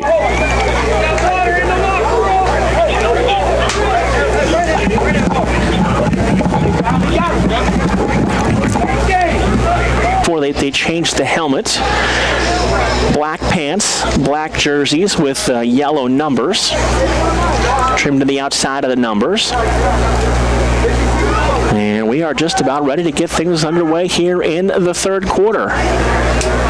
The winds have definitely shifted since we first started this game. The wind was blowing from a left to right, but now as we start the third quarter, the winds have shifted now right to left. Yeah, definitely. And depending on how that'll affect each team, we'll have to see as we get ready for the Rams to kick off the second half here on Sports Radio 1240. Rams have the ball teed up at the 35-yard line. And we are set to go here in the third quarter.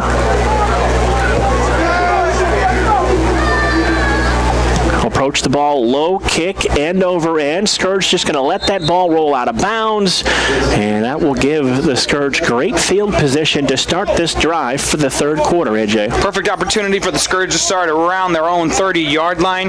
Got to get that ball rolling. Whether you're going to run it, which you've been doing most of this game, and stopping this Rams defense, or you're going up to the air and trusting your wide receivers, it's all up to see how these Scourge handle the second half. Mizell Arrington and the offensive line making their way out there. Arrington, Paul Grier, just a couple of the big guys up front, leading the way for the Scourge. Joe Davila on that offensive line played his high school football at Cheney up there as well, leading the way. Home of Ondash. Of course. The most famous Cheney Cowboy of all time. Move aside, Mr. Most Interesting Man. In his mind. It's Jeff Ondash. There have been some pretty good athletes that have worn the Cheney Cowboy colors over the years.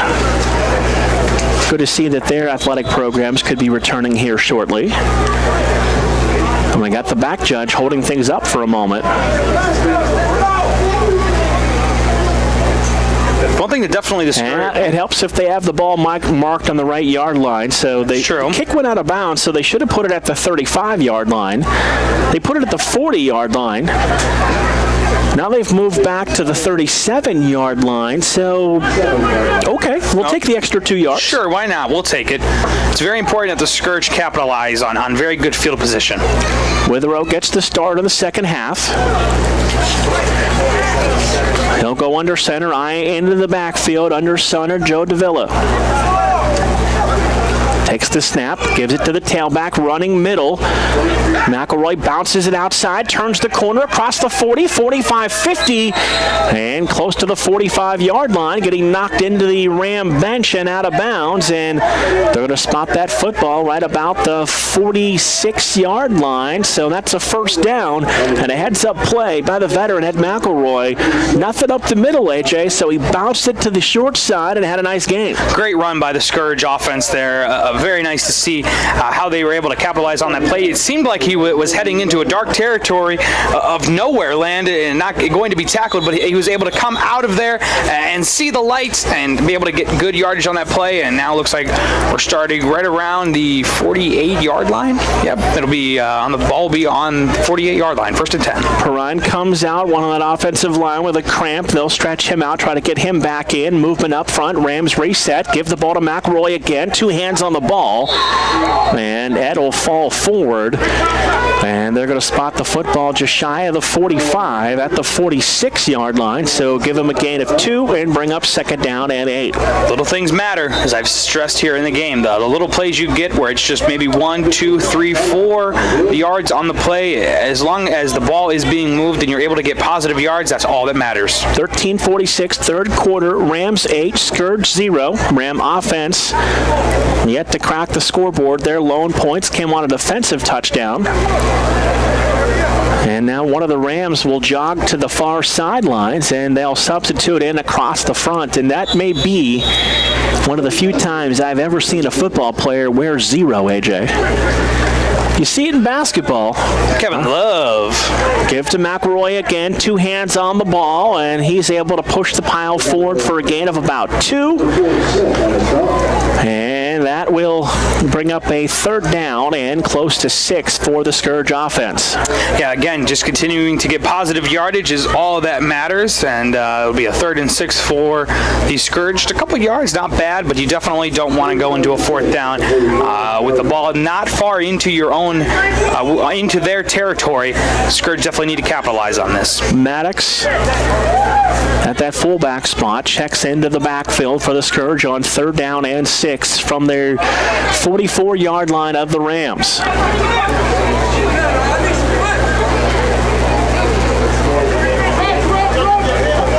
Withrow going to go under center, eye in the backfield, 1 receiver in the formation, that's Thomas. They're going to wing to the far side of the formation. Withrow goes under center, takes the snap, play fake, rolling out, shrugs off the defender, fires downfield, and the pass short, hops the receiver incomplete, and it'll bring up 4th down and 6. And Withrow a little slow to get up, but he's able to dust himself off, and it looks like the Scourge will send the special teams in to punt the football away on 4th and 6. Rams read that offensive play very well. Unfortunately, the Scourge were not able to get anything done there on the offense. Again, what you want to do here in the second half is you've got to make the other team know that you are nothing but business. And as we've said a lot during this game, the defense on both sides have done very well. What owner in football do you know other than Jim Craven that doubles as a ball boy for his team? That's getting the job done. Jim Craven wears multiple hats and does a very good job at it. 4th down and 6. Santel, who's kicked the ball excellently, will drop back and punt this football away. 1 man back to return for the Rams at the 10-yard line.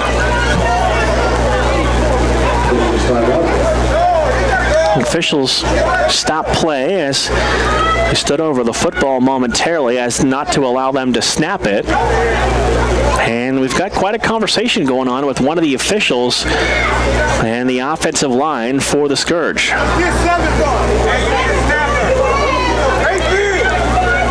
So I don't know what happened, AJ, but Tim Goforth, who was the snapper, I think he might have an equipment issue, so they're going to run another long snapper. Yeah, he's pointing at his helmet on the sideline. It seems like there is something wrong with his helmet, so you'll have to get a new snapper in there for the Scourge. Tris Ford comes in to snap, Portland High School in Connecticut.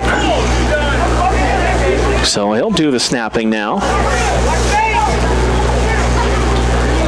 Rams going to put some pressure on, a low snap. Santel gets the end-over-end kick away under duress and gets a great roll. That ball's going to roll all the way inside the 10 and down to the 6-yard line, and Santel has had himself an excellent game kicking the football. Yeah, definitely. Great job by the Scourge and what they were able to do there with special teams. They've done a very great job all day with their special teams, and now it seems like the Rams will be starting deep into their own territory. Hopefully the Scourge defense that we've seen be very impressive all day long get the job done once again. So 1st and 10 for the Rams from their own 6-yard line, as that's where they will have the football. 7205, Marcus 3 to Fort Bend, Ohio. You can reach Paul at 758-4067 or call and call. 1st and 10, ball back to the 6-yard line.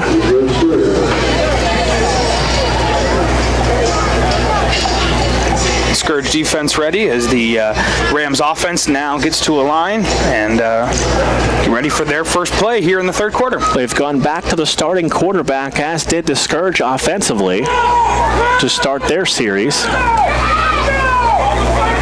So they will also substitute up front as Derek Maddox will check in across that defensive line. Quarterback going to keep it, and he's going to be dropped just outside of his own goal line. Going to spot the football just past the 1 yard line. It's going to be second and long for the Rams. Yeah, great play there by the Scourge defense, and it's not surprising. At this point, we have seen how well this Scourge defense can play, and for them to be able to read that Rams offense, very good job by the Scourge to continue to back up that Rams offense into their own territory. Loss of 4, second and 14. Ball back to the 2 yard line officially. Quarterback about 3 yards into the end zone in the shotgun. Receivers to each side. Scourge defense looking to blitz. And a movement up front. And, well, that'll be a 1 yard penalty and bring up second down and 15. Yeah, you definitely didn't want to see a penalty that for the Rams, but it definitely helps out the Scourge as you back up 1 yard. You know, every yard counts for the Scourge defense. So, second down. About 15 to go. Quarterback takes the snap, tries to run to the outside. He's going to be hit in the end zone and dropped for the safety. Is coming out of that pile, making the stop for the Scourge defense. That is number 58 leading the charge. That is Devereaux McCall on the safety. And the Scourge are on the board, and they'll get the ball back on the free kick. You know what? The Scourge did not make their offensive presence known, but their defense has made their presence known once again here for the Scourge, and now able to get on the scoreboard. Still down, but only down 8-2. So that free kick's not something you practice all that often, AJ. So you could see the ball go off the side of the foot. You could get pretty good field possession out of it. This defense that has played so well for this franchise is one that's kind of helped them carry along their success in their championship run a couple of years ago. They got them on the board now. Let's see if the offense can get moving. Sure, absolutely. It's great to see how well the Scourge defense has been playing, and one thing you definitely want to see for the Scourge offense is just try to build the most momentum as they can. I don't want you to feel any pressure, but when one of the owners walks in the box, you better be on your A game. Yeah, you always try to. You always try to. So the free kick coming up now for the Rams as the Scourge will drop back Mike Thomas at about his own 20-yard line. So we were talking about it a little bit earlier as Clevenger did have a no-hitter through 6 innings for the Indians, but Altuve broke that up with a single to lead off the 7th inning. I will say this, the Indians have played much better against the Astros than I thought they would. Yeah, we talked about it on the show earlier on in the week. I even had said on the show, well, let's get ready for a sweep weekend, and I did not think the Indians were going to be able to put up much against a very talented Astros team. I said it sarcastically to you on Friday as we ended the show. I'm like, the Penguins are going to win, the Indians are going to win, the Cavs are going to win. I laughed in your face. I was like, that's not going to happen. And it did. Then it all did happen. Yeah, I thought for sure. I thought 2 out of those 3 were right. I thought the Penguins and the Cavs would both win. I did not expect the Indians to have such a great performance against the Astros, but they did. And we'll talk more, of course, about that on Monday. Youngstown Sports Live, 3 to 6. Mark and AJ on Sports Radio 1240. The booming voice of Larry Snyder, former staff member of us at Sports Radio 1240, checking in through text, listening in. Thanks for tuning in, Larry. We appreciate it. He has served as a PA voice for this Scourge team in years past. Free kick away, high, booming kick. Thomas drifts back on it, goes through his hands. He'll pick it up, get across the 30, cuts across the 35, gets a block across the 40, across the 45. There's a flag on the play, and Thomas all the way out across the 40 and down near the 38-yard line. But there's a block in the back near the 45-yard line that's probably going to bring this play back. Yeah, stuff like that happens, especially when you come back from halftime. You're definitely trying to still work work out kinks, even though you did play an entire first half of football. You're trying to make the adjustments that you can, and we'll see how well both teams can do here in this second half. You love to see the football in Mike Thomas's hands. He is an electric playmaker, just 5'9", but when he gets his hands on the football, big things happen for the Scourge offensively. Absolutely. So the block in the back is going to back the football all the way up to the Scourge 35-yard line. Now trailing at 8-2 here with 11:02 to play in today's third quarter. So Witherow and the offense come to the line of scrimmage. Pro set, receivers to each side. Tight end lines up on the line of scrimmage, eyeing to the backfield. Witherow goes under center, movement up front, contact made, and that is going to, we'll have to see, I don't know. Okay, for a moment it looked like they might have called that on a false start on the Scourge offensive line, but false start on the Ram defense will cost them 5, back it up, and make it 1st and 5. Hopefully the Scourge can capitalize on that, as now they're facing a 1st and 5. Pressure again up the middle, give the ball to the tailback, 2 hands on the ball, and he's flung down right near that first down marker. And a flag comes in at the end of the play, and the Scourge are clapping. We'll have to see what happens here. The ball carrier was Ray Catley, the 5'9", 185-pounder. And again, they'll go with offsetting unsportsmanlike penalties. So nothing ventured, nothing gained. A little bit of the energy level, I would say, is picked up here in the second half. Sure, absolutely. When you're looking at a game where it's low scoring and both teams are trying to get on the board, even though that you have an 8-2 game, both teams definitely want to take away with this game. And right now, because of how well both defenses have been playing, you're looking at a very, very close game. So Catley's run picks up the first down. Witherow under center, eye in the backfield. Going to toss the ball that time. Catley turns the corner, and he's going to be thrown out of bounds into the Scourge bench. And a good job downfield, blocking by James Reynolds, the fullback, leading the way. And the Scourge offensive line and the fullbacks that they rotate in, keeping them fresh, getting this offense moving here in the third quarter. Yeah, absolutely. The energy is definitely picking up for this Scourge offense. And now you're looking at a 2nd and 3 with the ball on the 47-yard line. 10-17 to play. Rams 8 and the Scourge 2. Second down and 3 from the 47-yard line. Single receiver. Going to go out to the right side. Twins to the left side. It's Goforth, the tight end, in the slot. Witherow going to send his receiver Bell in motion from left to right. Give it to Catley once again. 2 hands on the football, and this time he has stood up and pushed back after a short gain. That's going to bring up 3rd down and close to 2 for the Scourge offense. Definitely good job by the Rams defense as we continue to see. It seems like these defenses are both very similar, as they're both able to read both offensive sides of both teams. And Scourge trying to get something going here with a 3rd and 2. 9:25 left to go here in the third quarter. So 3rd and 2, ball spotted on the 47-yard line. Under 10 minutes to play, third quarter. Scourge will break the offensive huddle and come to the line of scrimmage. Witherow going to go under center. Same look. Receivers to each side. Goforth, the tight end, and the slot. Eye in the backfield. Witherow looks over the 4-man front. Movement up front. And a flag on the play. Going to be another defensive encroachment. And this will give the Scourge the automatic first down. So the penalties that seem to go against the Scourge in the first half are now going for them on this drive. We talk about how good both these defenses are, but there are little mistakes that do happen quite a bit for both defenses on this team. And Scourge did, like Mark just said, able to capitalize on it and get a first down 1 and 10. First and 10, 42-yard line. Give it to the tailback. And he hits the hole quickly. He might have gotten one out of that play. We'll bring up second down and 9. And the interior of the defensive front for the Rams has played pretty well. We'll have to see if the Scourge can try and maybe run some misdirection, some counter, and try to get their running backs onto the edge. Yeah, you definitely want to see the Scourge make great plays here as they continue on. Second and 9 with a running clock here, coming down to 8 minutes left here to go in the third quarter. Withrow back to pass, fires downfield, a little too far out in front for his tight end, Tim Goforth, incomplete. And he'll bring up third down and 9.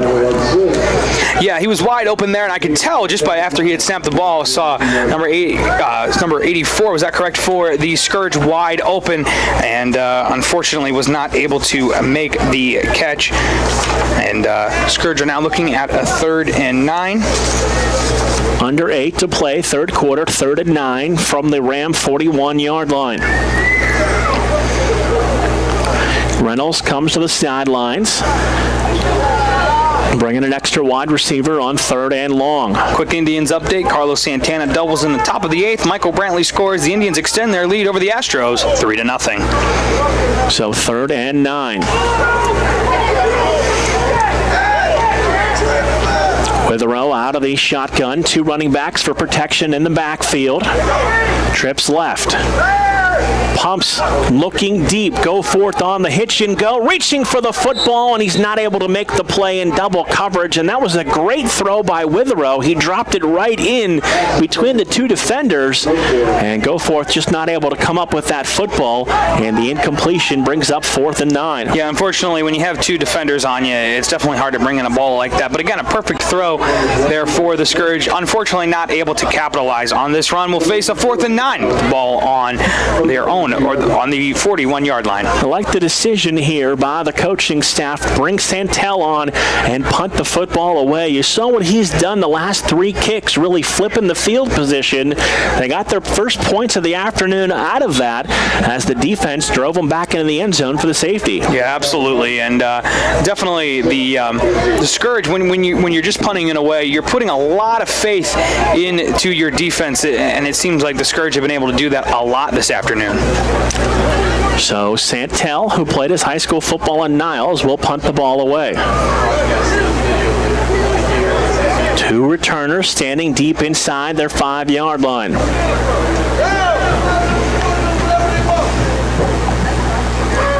Snap over Santel's head all the way back to the 30-yard line, and he is going to be dropped right there at the 30-yard line. So the errant snap that time goes over Santel's head, and he hustles back to grab the football. But it will be a turnover on downs, and the Rams will take over at the Scourge 30-yard line. Yeah, a mistake you definitely didn't want happening for the Scourge, and now the Rams will start off with very good field position for their offense. So first and 10 for the Rams at the Scourge 30-yard line. This defense has played exceptionally well. They've held the offense for the Rams off the board so far this afternoon.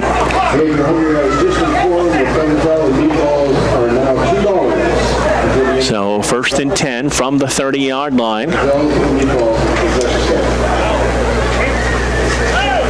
Rams will come to the line of scrimmage. One receiver will go left. Now one will go right. Quarterback going to work out of the shotgun with running backs for protection, sidecar, right and left. Low snap, gives it to the tailback, tries to cut to the outside, and he's going to be hit and knocked down. And coming up there making the play, Isaac Coker from his defensive back spot, played his high school football for the Warren Harding Raiders. That's the thing I've really seen from this defense, AJ. They've got great linebackers and good play up front, but very aggressive secondary play that comes up and helps on the run. Definitely a lot of different pieces here for the Scourge defense in order to come together and once again have a phenomenal performance on defense. Second and 8, gain of 2, ball to the 28-yard line. Same look for the Rams. Low snap, quarterback bobbles it. He'll just have to fall on it back at the 31-yard line. One of the Scourge defenders right there to try and make a play, but the quarterback able to fall on the loose football. Aaron Wayland has been all over the field defensively for the Scourge, almost had himself a loose football, and we've already had 5 turnovers in this game. Yeah, you looked at it, and as soon as he had dropped it, you want to get to the ball as soon as you can. Unfortunately, the Scourge were not able to do that, but you're facing a 3rd and 11. Again, the Scourge able to continue to stop this Rams defense. Very good defensive plays by the Scourge. So 3rd and long, 3rd and 11, back to the 31-yard line. Is this 4-down territory for the Rams? We will see. Trips right, single receiver to the left side. Quarterback takes the snap, turns the ball over. New quarterback in there looking downfield. Flag on the play. He's going to be hit and dropped at the 35-yard line. So we'll have to sort out the penalty if that's holding. But anticipate the Scourge to decline that penalty. Very good defensive play by the Scourge there. Hopefully the penalty will not be against them, and we can sit at a 4th and 14 for the Rams. Coming up there defensively, that's Alex Henderson on the stop. That is holding on the Rams. The penalty is declined.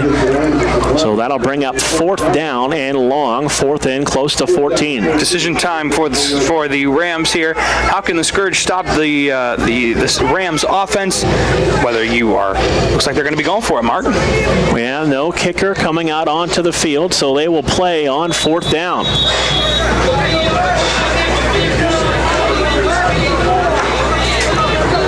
Rams again will empty the backfield this time. Send trips right, twins to the left side.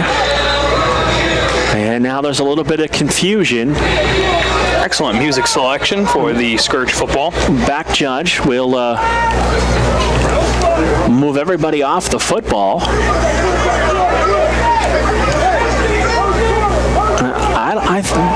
There's been a lot of decision making today. They may adjust this spot. Now the Scourge are clapping. Yeah, they're going to back that. That's what I thought. I don't think that ball was accurately spotted after the last play.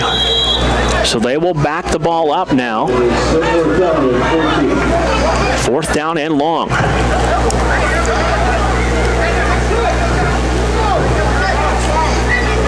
Scourge showing pressure up front, movement up front, and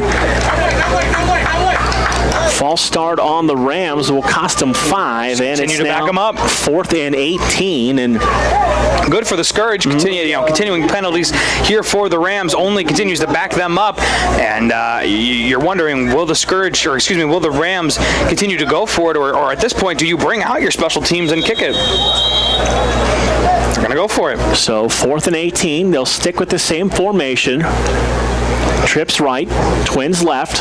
Good snap. Quarterback stands in, fires downfield, pass intercepted over the middle by the Scourge defense with blockers out in front. Gets across the 50, down the sidelines. He's going to go 30, 20, 15, 10, 5. Touchdown Scourge. That is Isaac Coker, who stepped in front of the receiver and took that to the house for the touchdown. We talk about how amazing this Scourge defense has been, and they just took it to the very next level, able to bring it in for a touchdown all the way down the field.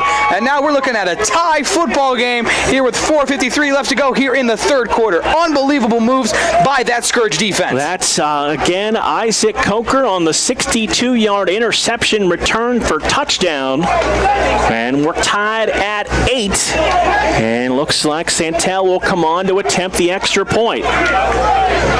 In this situation, Mark, where do you go? Are you sticking with the coach's decision to go for the extra point, or do you go for the two-point conversion in the situation?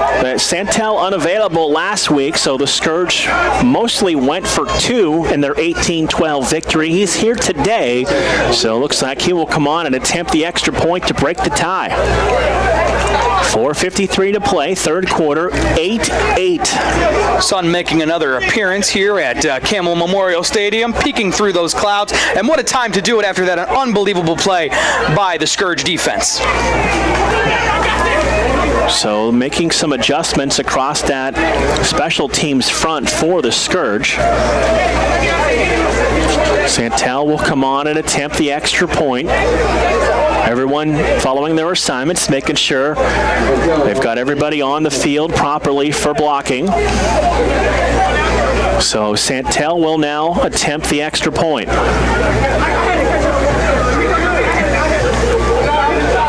Snap a little high, they get it down. Santel's extra point is a low line drive that is no good.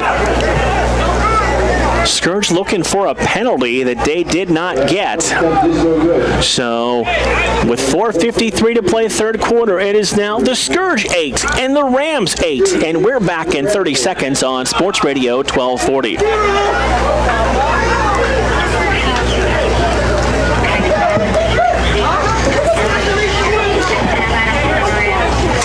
I called his games in high school. What the hell is that? I was going to listen to these before we go back. I don't know if we're going to be able to. Visit Better Than Ever sales event for the biggest savings in Monday's history during normal business hours, of course. Cross that special team front for the Scourge. Santel will come on.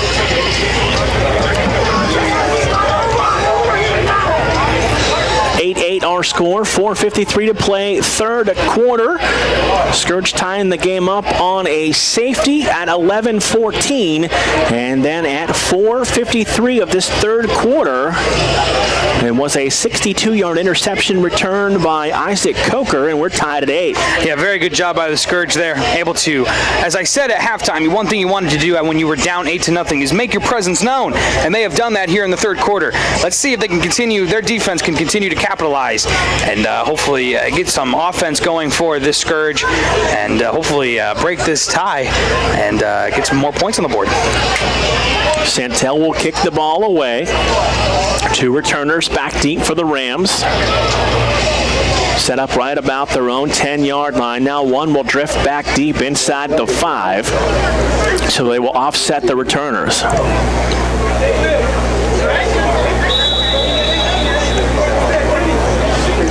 Santel approaches the football. Low end over end kick and a bounce in, go into the end zone for a touchback. So no chance for the athletes of the Rams to return that one, and they will start 1st and 10 from their own 20-yard line. Yep, the Rams haven't, they had the one score, of course, early on in the first quarter, but the Scourge doing a very good job at holding them. Let's see if they can do it again here in the third quarter. 4:53 left to go.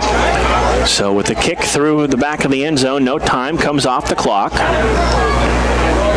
And Coach Gessler talking with Santel about how he struck that football for the extra point.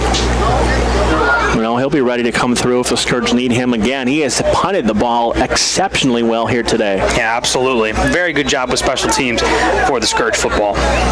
So 1st and 10, Rams from their own 20-yard line. Sun is definitely out, and I guess so far your weather forecast is holding up. Yep. Trust me. I thought you went to broadcast school. I wasn't sure it was broadcast meteorology school. I actually learned nothing about meteorologists. Weather.com. That's my reliable source. Which app do I have on my phone for the latest forecast? Thank you, Weather Channel. I know a lot of people took the meteorology class at YSU, but none that became meteorologists. Snap to the tailback, looking to turn it upfield for the Rams, and he'll bang downfield. And it'll be a gain of about 3 on the carry, and the Rams look like they might want to pick up the tempo here, AJ, and get into a little bit of a quicker offense. Yeah, you're definitely looking at that when you have a tie football game, and hopefully when you do that, you're offsetting that Scourge defense. But the Scourge have done a very good job at not letting that Rams offense get to them. They've done a very good job at handling them here basically the entire game. So it'll be 2nd and 7 from the 23-yard line. Good job by the Sun going back behind that cloud. I appreciate that. Single receivers to each side, split backs in shotgun with the quarterback in the middle on 2nd down and 7. Scourge showing pressure up the middle. Now they'll back off. Quarterback going to keep it, looking for a block, and he's going to be banged down right across the 30 to the 31-yard line, and some heavy hitting going on by the Scourge. Their secondary coming up, making plays. That time it is number 3, Chris Williams. Played his high school football at Rayen High School. Yeah, very good job there by the Scourge defense, continuing to be very impressive as now the Rams will face a 3rd and 3 with the clock ticking down. 3:34 left to go. here in the third quarter. Scourge doing a good job with some substituting, keeping everybody fresh on not a hot day, but a little muggy. Third down. About 4 for the Rams. Quarterback takes the snap, gives it to the tailback, up the middle, looking for the first down, and he is going to be hit at the point of attack and able to keep the feet churning and surge forward for the first down on the bottom of the pile, coming up with the stop. That looks like Jaquan Dawson. I was told the team likes to call him Worm. Yeah. So Worm Dawson on the stop, AJ. I had a Worm friend in high school. His nickname was Worm. So it's a common nickname. I guess it's very common around different parts. So Worm makes the play. Now he'll get a rest on the sidelines on 1st and 10 for the Rams. Again, single receivers to each side, one outside, one tight towards the formation. Now the one running back will flex out as a wing.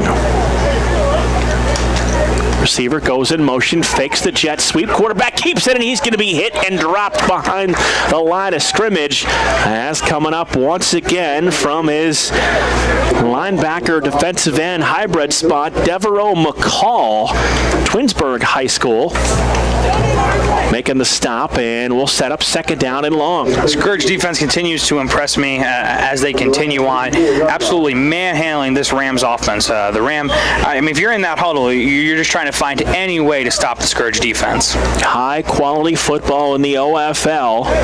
Talking about guys that work 9 to 5s throughout the week and then get together once a week to practice and play some high quality football on a Saturday afternoon here at Campbell Memorial.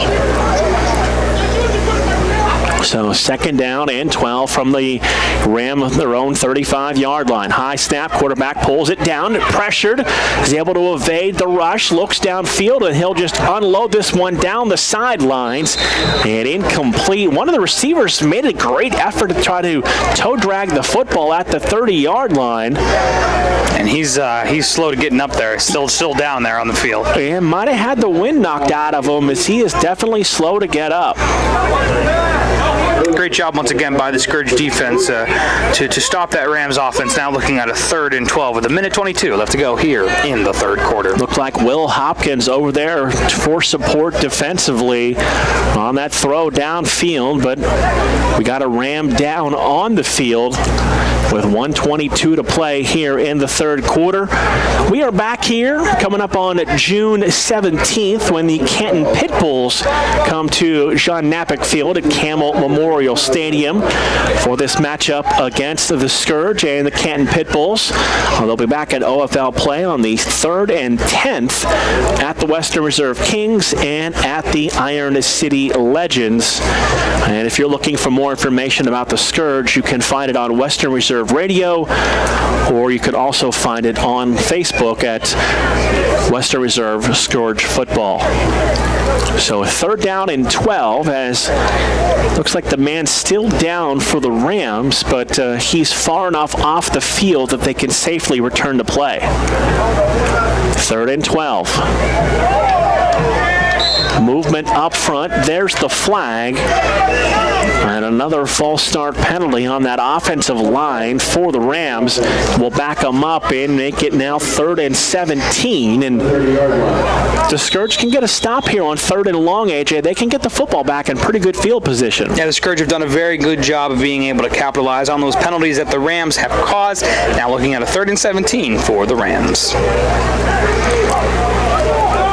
Down under 70 seconds to play here, third quarter. Scourge again showing blitz. Movement up front. Who is this penalty on? It's another false start on the Kings. Or excuse me, on the Rams. Too many football teams in my head, AJ.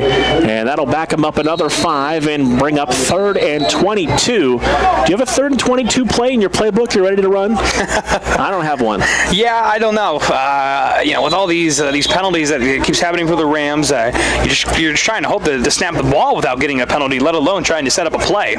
Under a minute to play, third quarter. 3rd and 22. Back to the 25-yard line. Quarterback back to pack. Sees under pressure, and he is going to be hit and sacked. And that Scourge defense stepping up again, making plays. William Huff out of the defensive tackle spot. 6 foot, 190. Played his high school ball at Woodrow Wilson.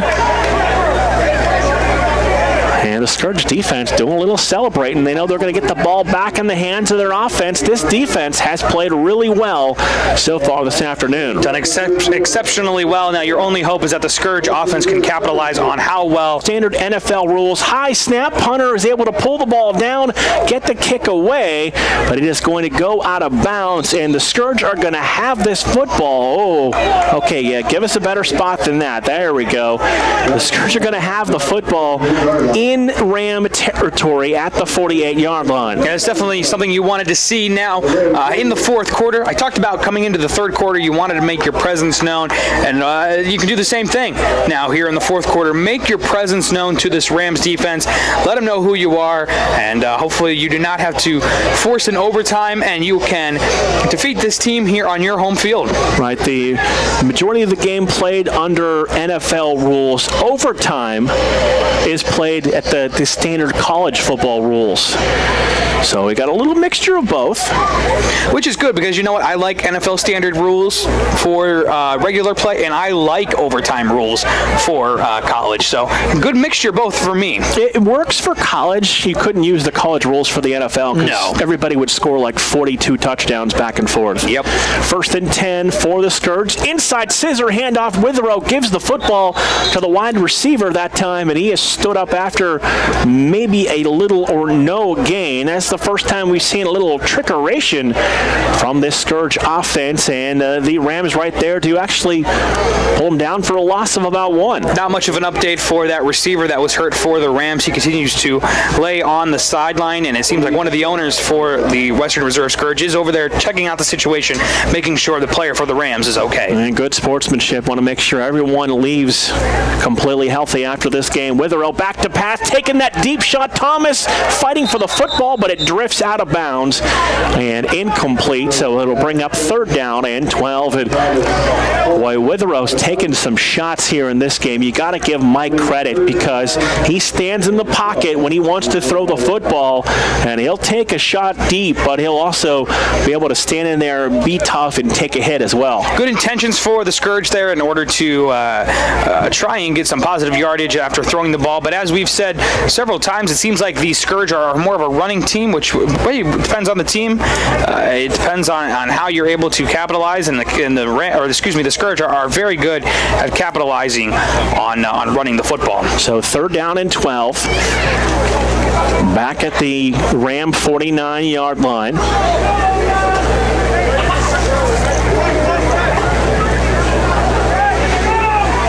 Witherow going to work out of a deep shotgun. He's going to send Maddox into the slot. Witherow back to pass, stepping up, standing in, firing, looking too tall for a go-forth, who is double covered downfield. And you can tell the Rams have done a good job scouting the Scourge, because they know who the big play targets are. It's go-forth 84, it's Thomas 1. They're just a couple of those guys that when the Scourge need a big play, they know what they're going to go to, and the Rams have done their homework. Yeah, definitely. And you can tell that the Scourge, when they're throwing the football, they're trying to get positive yardage quickly, but it seems like the way they're able to get positive yardage is by running the ball, but unfortunately it does take a little longer to do that when you are running 4 or 5 yards here or there. But again, as they throw the ball, they're definitely trying to get on the scoreboard early here in the fourth quarter. 14:06 to play, fourth quarter. We're tied at 8. Rams going to run one player off, and now the twin returner set up deep at the 15-yard line. This one off the foot of Santel, and will still take a Scourge bounce. It'll go across the 40 and down near the 43-yard line. Or excuse me, down near the 37, 38-yard line. Update on that player, that is the receiver for the Rams. He is sitting up. They seem to have all his equipment off of him. Mark, you mentioned these are guys that work 9-to-5 jobs, and the last thing you want is to have an injury from doing this game when you still have to get up for work Monday morning. Right. It's just about people that love playing the game, whether you're just out of high school, you're looking to get tape out there to get to college, or whether you've completed high school and you're looking to maybe find some level of pro football. We talked about it on the locker room report on Tuesday. One of the Scourge players moving up now, playing arena football after just playing one game with the Scourge 2 weeks ago. Yeah, very good for that Scourge player, and it's all about opportunities, and it's all about how you capitalize on those opportunities. Coaching staff has always told me they're looking about doing what's best for their players, for their future, and as much as it's sad to see a good player go, it's nice to know that they're going to be able to continue to play the game. 1st and 10 for the Rams at their own 39-yard line. Receivers to each side. Scourge showing pressure up the middle. Going to give it to the tailback, trying to run to the short side, and he's going to be hemmed in and dropped. Good tackle downfield by the Scourge as they were able to break through. And on the stop, that's Devereaux McCall leading the way as he'll share that tackle with a teammate. And it's going to be a big loss of close to 5 yards. Yeah, you do notice, even though the Scourge were not able to kick the ball very far with their special teams, they're still able to back up this Rams team with how well their defense is able to play against them. So officially make it a loss of 6, so 2nd and 16, 13-13 to play here in the 4th quarter. Is that lucky 13 or unlucky 13? We'll see. 2nd and 16, ball back to the 33-yard line. Rams taking their time at the line. Now they're ready to go. Scourge defense playing press coverage on the outside. Quarterback going to keep it, try to evade a tackle when he's dropped at the 31-yard line. They've read that zone read, which really hasn't been a true zone read. It's been a quarterback keep off the zone read, and it's another tackle for loss, a loss of 2. Yeah, great job by the Scourge defense. Once again, able to figure out what the Rams are looking for on offense and basically shut them down. Got a little cloud cover here at Campbell Memorial Stadium as the sun has completely disappeared, but some dark clouds. Don't expect any rain. We are high above Campbell Memorial Stadium. And Mark, I think I can see our Simon Road tower all the way out here. All the towers out off to our left. And, you know, if it rains, though, I won't have to go home and cut my grass. So it can rain. It's not going to bother me. 3rd and 18. Ball at the 31-yard line. Rams send twin receivers to each side. Quarterback in the shotgun, running back there for protection. Turns it over, fires the bubble screen. Scourge read it. They broke the first tackle, but not the second. Needed 18, got 7. It's going to be 4th down and 11 for the Rams. Very nice job for the Scourge defense there, forcing that on the Rams. They are now looking at a 4th and 18, and definitely excited to see what the Scourge can do on offense, hopefully with good field position as the Rams special teams come out to kick the ball away. So the Rams will punt the ball away. Scourge returner standing at his own 30-yard line.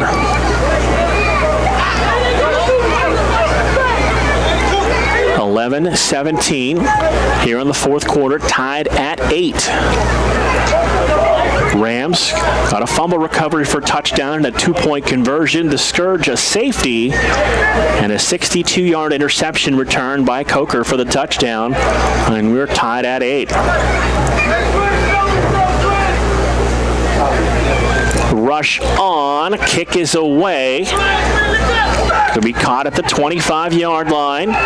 Used one of the officials as a shield across the 30, 35-40, 45-50, across the 40, spins across the 30 to the 25, all the way down near the 21-yard line. And on the return, that is Chris Williams, number 3. And Williams making a big play. Special teams stood tall today for the Scourge. Very nice job by Chris Williams for the Scourge. Unbelievable run there. And now the Scourge will be able to set up with good field position. Hopefully be able to get on the board with 10:36 left to go here in the 4th quarter. One of the Rams slow to get up, and you love nothing more than seeing one of the owners and one of the coaches right there on the field to make sure he's okay. Yeah, even though these guys are playing against each other, you know that it's more of a family type, as they're all there for one reason, to play the game of football that they love. 1st and 10, Scourge from the Rams' 22-yard line. They'll come again out of that power I, the pro I set, single receivers to each side, Witherow under center. And the Rams got some confusion defensively, so they're forced to burn a timeout. 10:36 to play, third quarter. Scourge 8, Rams 8. We're back in 30 seconds on Sports Radio 1240. Let's thank our safety today, Jay Witherow.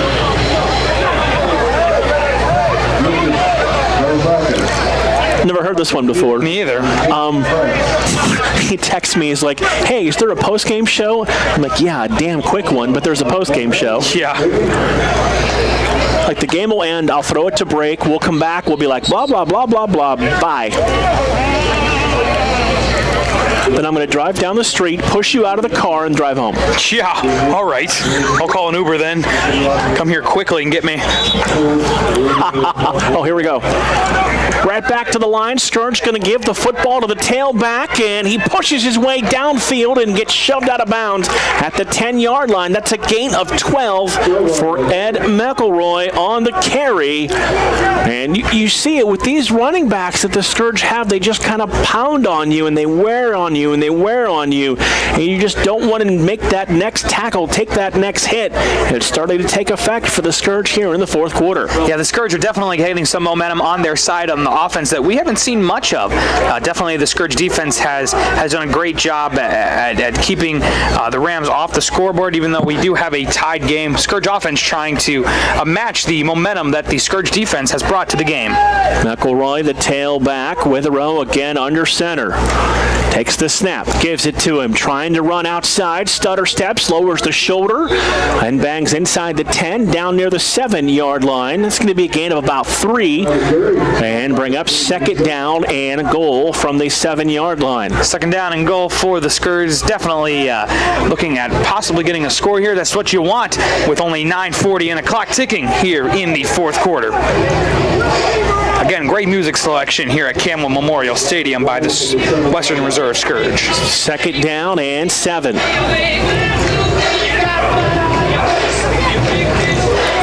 Break the huddle, come to the line of scrimmage. Witherow going to go under center. This is going to be a Maryland stack I. 3 running backs in the backfield. Movement up front. Full start on the offense. And not everyone got set, so that'll cost the Scourge 5 and back them up. So it's the last thing you want in a situation like this. That's when you really want to hammer the ball at someone. You got 2 lead blockers and then the tailback, which we saw Cardinal Mooney under Coach Butchie run that offense, make it famous, win a lot of football games. But Stack I, Maryland I. I've heard a lot of people even refer to it as the Mooney I, and they'll stay in that on a 2nd and 12. Give it to the third man through. Ed trying to turn the corner, and he is tripped up inside the 10 and down near the 6-yard line. He was one step away from turning the corner and breaking that into the end zone for a touchdown. Yeah, very nice job there by the Scourge offense, slowly creeping away, trying to get a touchdown here with 8:32 and a running clock here at Camel Memorial Stadium with Western Reserve Scourge football. 3rd and 8. Ball on the 7-yard line, so 3rd and goal from the 8-yard line. Down to 8:14 in the fourth quarter and a tie ball game at 8 apiece. Again, they'll run it out of the stack I. Or the Mooney I. Hash to the left side. Movement up front, and who are they going to get this time? That'll be on the defense, so that'll be half the distance to the goal, and it'll stay 3rd down. Scourge able to get that penalty back and closely move closer to that goal line. So 3rd and goal from the 2-yard line. Sun making an appearance once again here at Camel Memorial Stadium. Mark's not liking it, though. Forgot my shades, AJ. Now they'll spot the ball officially at the 3. So 3rd and goal from the 3-yard line. Withrow under center. Stack eye into the backfield. Give it to the second man through. Pushing the pile. Looking for the goal line. And he's going to be just shy. It's going to be 4th and 1, as that time they gave the ball to Reynolds. It'll be 4th and goal near the 1-yard line. Curiosity lies. What do you do in this situation? We've seen the Scourge go for it quite a bit in this game. Will they do it again? 4th and 1. 7:14 in a running clock here in this Western Reserve Scourge football game. No question about it. They'll keep the offense out there on 4th and goal from the 1-yard line. You score, you think you're going to win the football game. You don't. You make the other team go 99 yards. Withrow under center. Everyone in tight for the Rams defensively. Withrow going to keep it, bounce off a defender, and into the end zone for a 1-yard touchdown for Mike Withrow. And the Scourge are on the board for their first offensive touchdown of the afternoon. Very nice job by the Scourge offense. Going for it on 4th down, are now up 14-8. And now the one thing, Mark, you got to think about, there's 6:42 left to go here in the game.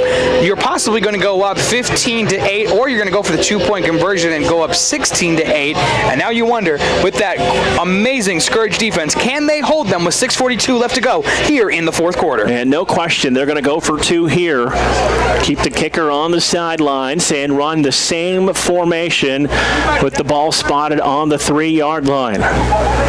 Withrow under center, stack eye into the backfield. Everyone in tight for the Rams defense. Withrow, play fake. He's going to throw, looking downfield. Almost a one-handed catch in and out of the hands of the receiver. And the 2-point conversion goes awry. 6:42 to play, 4th quarter. Scourge 14, Rams 8. We're back in 30 seconds on Sports Radio 1240. 6:42 left to play. It's the Queen Rams 8. Your Western Reserve Scourge 14. Es mucho caliente.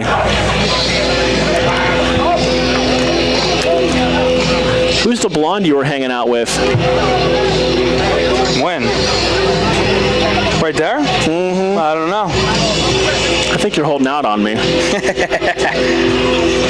There must be a Burger King nearby. There's a Burger King filter on Snapchat.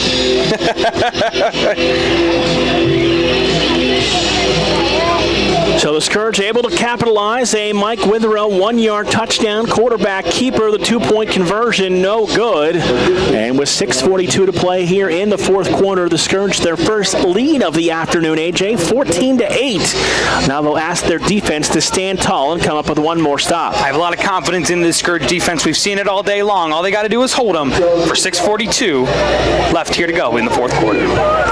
Santel on to kick the football away.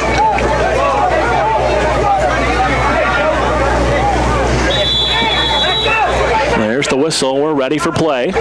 Give an Indians update here after this play and hold everything. Flags on the play. Looked like somebody may have gotten a head start, or not everyone was set before they kicked the football. Nonetheless, how about those Indians? Another win in Houston today, AJ. 3-0 over the Astros. Mike Clevenger looking good. Yeah, definitely. Mike Clevenger, your boy, who you absolutely love, coming up from Columbus, doing a great job, as Corey Kluber is still currently on the DL. Nice to see him filling that role and doing a fantastic job in that pitching spot. So it looks like we're moving up here. So, yeah, a penalty was on the Rams, so they'll move Santel up from the 35 to the 40 and have him kick it again. And that sun's not messing around. No, it's not. It is now beating down on us here at Camel Memorial. I don't think that's going to work. That's not going to work. Can't put the hat over the headset. That's just not going to work. Nope. So Santel lines up to kick the ball away.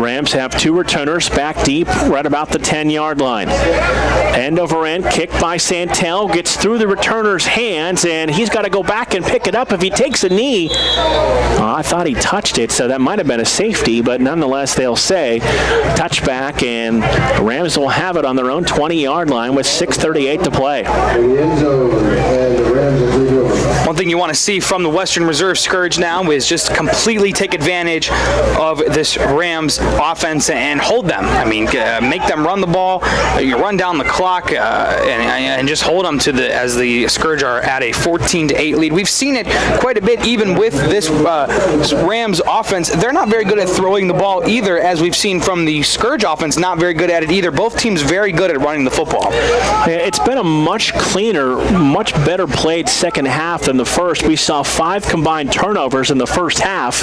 Both teams doing a good job. Some penalties, yes, but the turnovers, we haven't seen any in the second half. Yeah, that's very true. Able to, that's what halftime's for. You go in the locker room and you're able to clean things up and make things better for your football team. So 1st and 10 for the Rams from their own 25-yard line, 6:38 to play.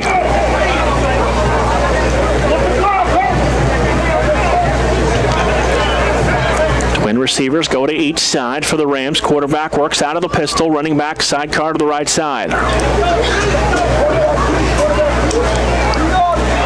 Claps the hands, takes the snap, swings that pass out sidearm, incomplete, and could have been a lateral for a moment there, but they'll say no, it was a forward pass, incomplete, 2nd down and 10, and quarterback and receiver just not on the same page there, AJ. Yeah, you could tell just by the way they were looking at each other after that play. Definitely some miscommunication there.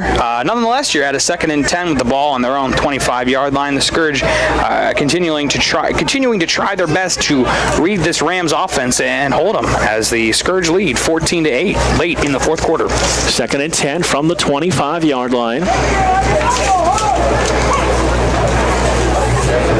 Again, twin receivers go to each side. Play clock running down. Rams taking their time at the line of scrimmage. Movement up front, and I think one of the Scourge may have tried to anticipate the snap count out. I don't know. Hold on. We'll have to see here. False start for the offense. False start on the Rams as soon as we saw one of the side judges come in, Aaron Whalen started clapping like it was against the Rams, and it is. 2nd and 15, back to the 20. Those penalties definitely seem to help out the Scourge quite a bit as the Rams will continue to back up that football with penalties. Follow the Scourge on Facebook at Western Reserve Scourge Minor League Football. Follow them on Twitter at Scourge Football, or go online to scourgefootball.com. 2nd and 15 from the 20-yard line. Snap, pump fake, quarterback looking to run. Big opening up the middle across the 30, 35, 40, and slides down to the 43-yard line. And that'll be a 1st down for the Rams with 6:20 to play in the fourth quarter. And one thing you definitely didn't want to see by the Rams as their quarterback was able to make a good run. We've talked about it quite a bit that the quarterback has been quite the target for the Scourge defense, and unfortunately he was able to find his route and get some movement and able to get quite a bit of yardage there with a running clock. 5:58 left to go here in the fourth quarter. 1st and 10, 43-yard line. This is a Scourge franchise that has had a lot of success. 2014, they won their OFL division. 2015, they won the OFL championship, and looking for more playoff appearances here in 2017. 1st and 10 from the 43-yard line. They'll move the tail back from left to the right side. Quarterback claps, takes the snap, gives it to the tailback, room up the middle, and he's able to get close to the 35-yard line. They'll say give him the 35-yard line. 2nd and 8 coming up for the Rams. Very nice job by the Scourge. When the Rams are running the football, they are good at it, but the Scourge is also able to read them very well and able to make a quick stop. Make it the 45-yard line. Gain of 2, 2nd and 8. 5 minutes to play here in the fourth quarter. Both teams with a pair of timeouts remaining. 2 receivers go to each side. They continue to adjust the tailback from right to left side. Now they're set on 2nd and 8 from the 45-yard line. Play clock running down. Quarterback overlooks the defense. Takes the snap, fakes to the tailback. He's going to keep it himself, running up the middle across the 50, spun down at the 45-yard line. That'll be a first down for the Rams into Scourge territory at the 45. Yeah, once again, the Rams quarterback able to get a lot of yardage there on the play, and he'll get a first and 10 on that. Scourge struggling a little bit here on defense. You haven't seen much of that today as the Rams continue to move it down the field. Definitely need to get a stop or two here as the clock continues to run as we come down to 4 minutes left to go here in the fourth quarter. It's first and 10 from the 45-yard line. If I'm not mistaken, I do believe you still have a 2-minute warning as well. Right. Rams with the football. Quarterback takes the snap, sets up the bubble screen, got the first block, got the second block, and he's able to get about 8. And it'll bring up second down and 2 as he was able to evade the first defender and get close to a first down. Be curious what's in the mind of the Scourge defense right now, or in the mind of the Rams offense. They've done a very nice job at taking the ball down the field. Scourge will take a timeout. That'll leave them with 1 at 3:29 to play here, fourth quarter. Scourge 14, Rams 8. We're back in 30 seconds on Sports Radio 1240.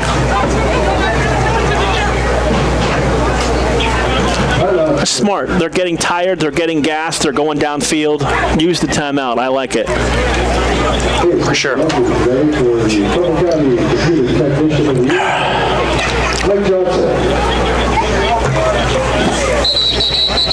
See, there's got to be a blonde. You got the hair. Somebody's blowing you up. Yeah, it's the girl I took to that Chainsmokers concert. She's all about me, and I'm just not about her. That, and I don't have the time.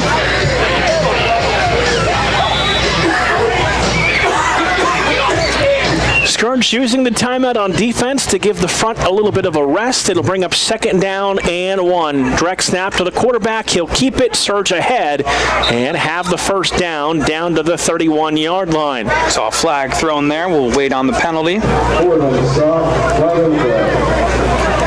Quarterback just took the football, went right up the center of the defense, and had the first down, but the officials meeting in midfield and will await the penalty. Personal foul, face mask on the Scourge defense. That's going to hurt. So that'll be 15 yards added on to the end of the run. And this is going to set the Rams up in really good field position. Last thing you wanted for the Scourge, a penalty like that, as the Rams will now get 15 yards on that. Last thing you wanted. So they'll spot the football somewhere right around the 16-yard line. So it'll be first and 10 for the Rams from the 16 with 3:15 to play in the fourth quarter. Same look for the Rams. Receivers to each side. Quarterback will work out of the shotgun, running back to the right side.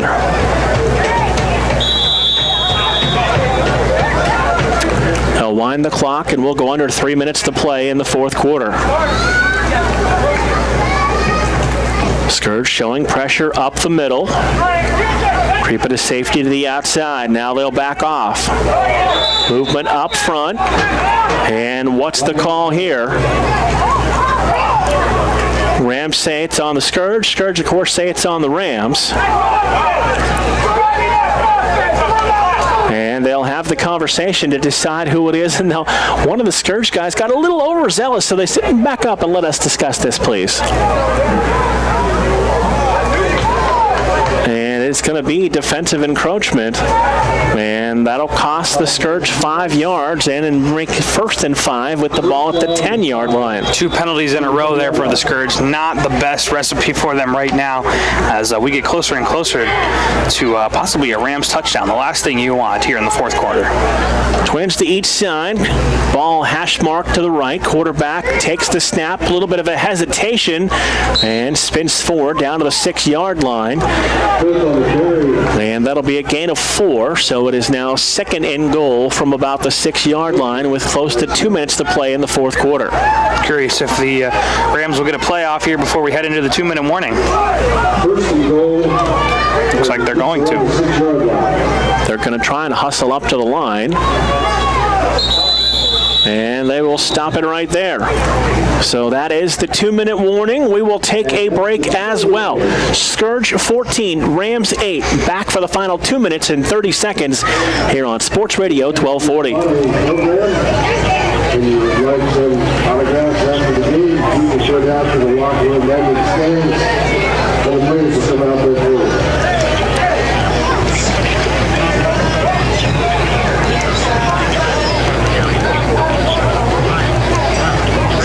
I had an old buddy of mine from high school invite me to a bonfire, and this girl I went to this Chainsmokers concert invited me to the bonfire. And guess what? Same bonfire? No, I'm going to neither. I just want to go home. I need some dinner and a shower. Same.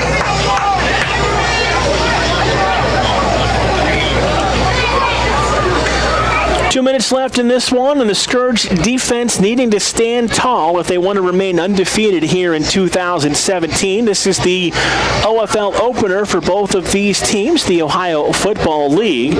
Scourge 14, Rams 8, 2nd and 1 from the 6-yard line for the Rams.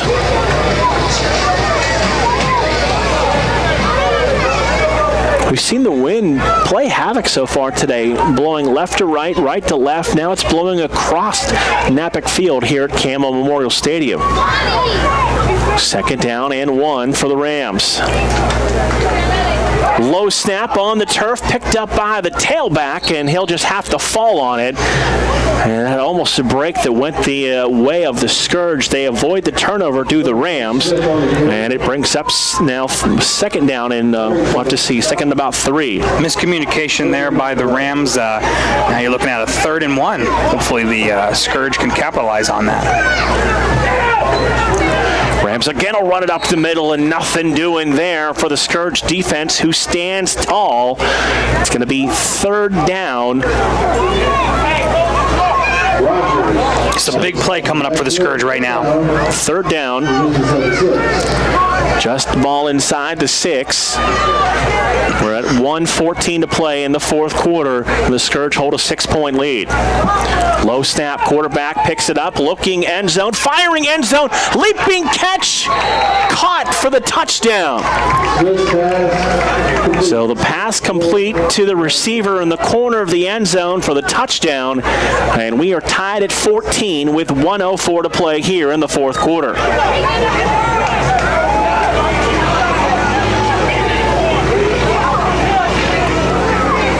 Fortunately, right now for the Rams, the receiver that made that touchdown is still laying on the field. Curious to see what his injury that to do, and we'll just keep it right here with 1:04 to play in a 14-14 game. And again, we look ahead on the schedule for the Scourge. It doesn't get any easier the next couple of weeks.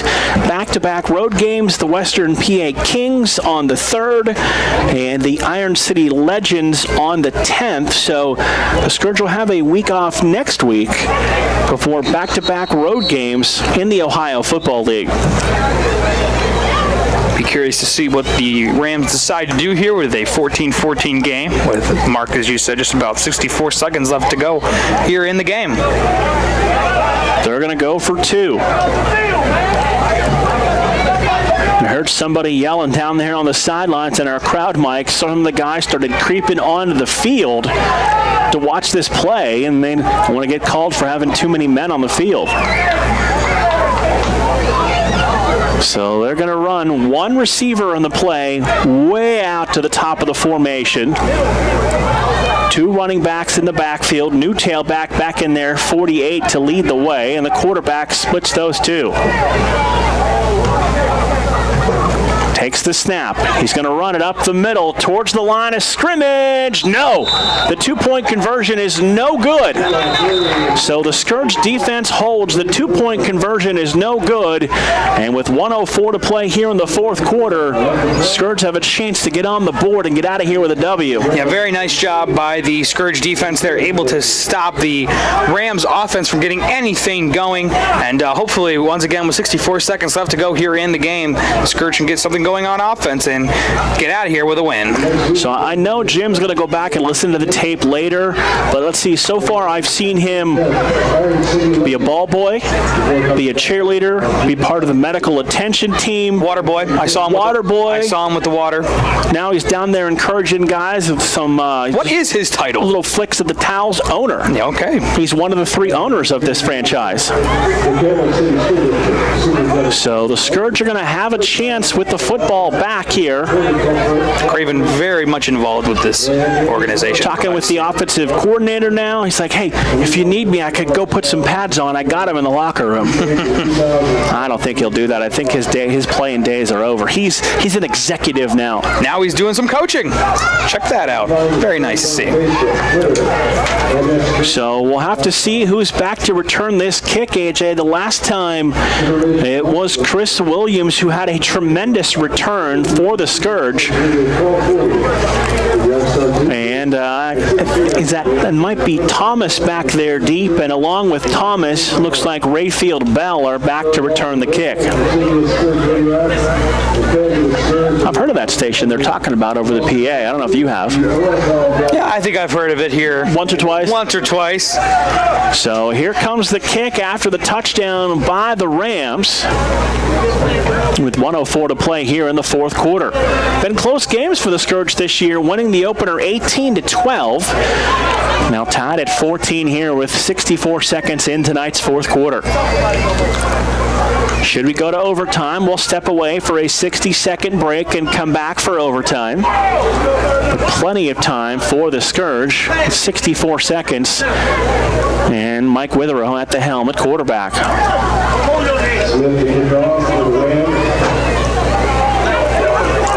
So the ball's teed up at the 35-yard line.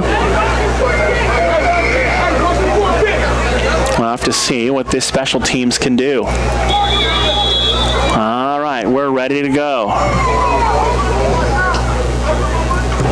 Short end over end kick, caught at the 20, dropped there.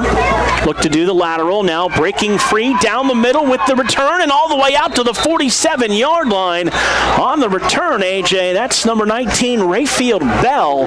And Bell just cut the field in half with less than a minute to play in the fourth quarter. Very nice job by the special teams there. You thought after he had dropped the ball, oh no, who knows what'll happen? He might get tackled back into the 30, maybe even the 40-yard line, but able to get a good run out of that.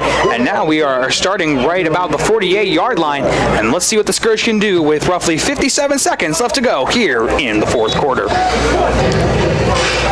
So the Scourge have it on their own 48-yard line in a 14-14 game here in the fourth quarter. Witherow at quarterback will work out of the pistol.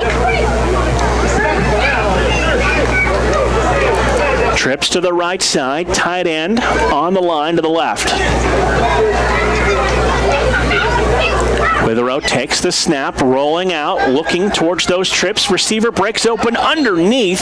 Try to get the football to Mike Thomas, and that ball knocked away and incomplete. Second down and 10. I understand in this situation, we're in the fourth quarter. You definitely were trying to get the ball downfield as fast as you can. And when you run the ball, the clock will obviously run unless you get it out of bounds. So the Scourge trying to go with that passing game, which hasn't worked much during this game. Their running game has done very well. But then again, as I said, you don't want to lose all that clock time that you have.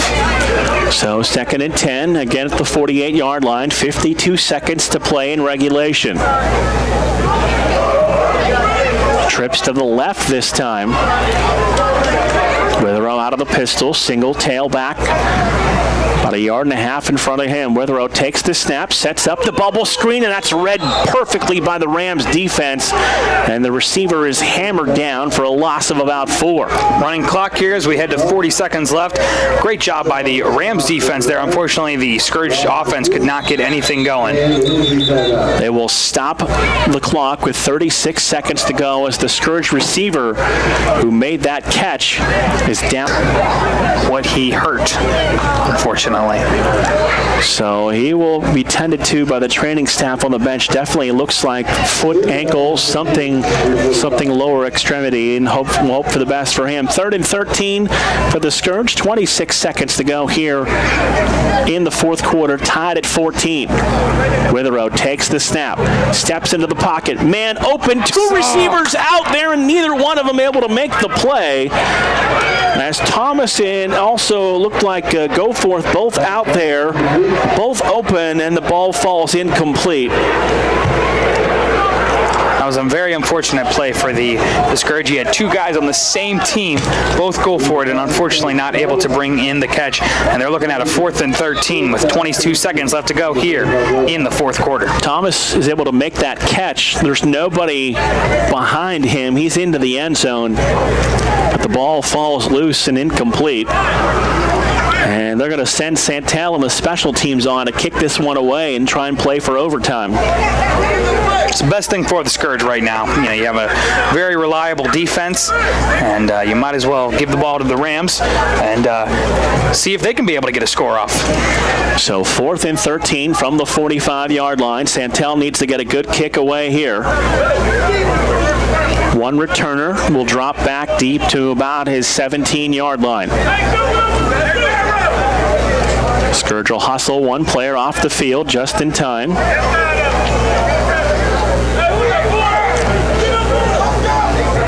Now the Rams going to put everybody up on the line. Looks like they're going to come after Santel here. Low snap. Gets a good kick away. Very good kick. Rolling end over end kick. Bobbled. Picked up by the returner, and he's able to get his way down the sidelines. And went into the Scourge bench, and a couple of Scourge players there to grab him. So it didn't run into anybody. I don't want to see anybody hurt that's on the sidelines. No, not at all. 13 seconds left to go here in the fourth quarter. Hopefully this very, very good Scourge defense can hold the Rams, and we'll head into overtime. Go from an NFL standard to a college football standard. So 13 seconds to play, fourth quarter. Thank you for listening this afternoon here on Sports Radio 1240. Streaming on the Sports Radio 1240 app. Download that now for your Android or iPhone. Just search Sports Radio 1240, or you can also go online to WBBW.com. You can also follow us on Facebook, Sports Radio 1240 Youngstown, or on Twitter at Sports Radio 1240, or if you do feel like as well, Mark_Means on Twitter, or AJ Braz 410 on Twitter. You got to give them the one thing they may not know. What's that? That's Mark with a C. Yeah, that is true. Mark with a C. I've known you so long now, Mark. Anytime I spell someone else's Mark name, I put a C in it because I've known you so long. Rams just going to be content to snap the football and take the knee and run those 13 seconds of clock out. And it looks like we will head to overtime. So the officials talking things over with one of the Scourge coaches. And we will step away for 30 seconds, 30-second timeout, as they're discussing the overtime rules. And we'll be back. It's 14-14 on Sports Radio 1240. Hey, you see that big guy down there? There's like 52 big guys. The one that's wearing a Scourge polo and the khaki shorts. He's right next to number 18 right now. See him on the left side? Right here. He's walking towards us right now on the sideline. No. Oh, yeah, okay. Bigger or smaller than Sean? Bigger.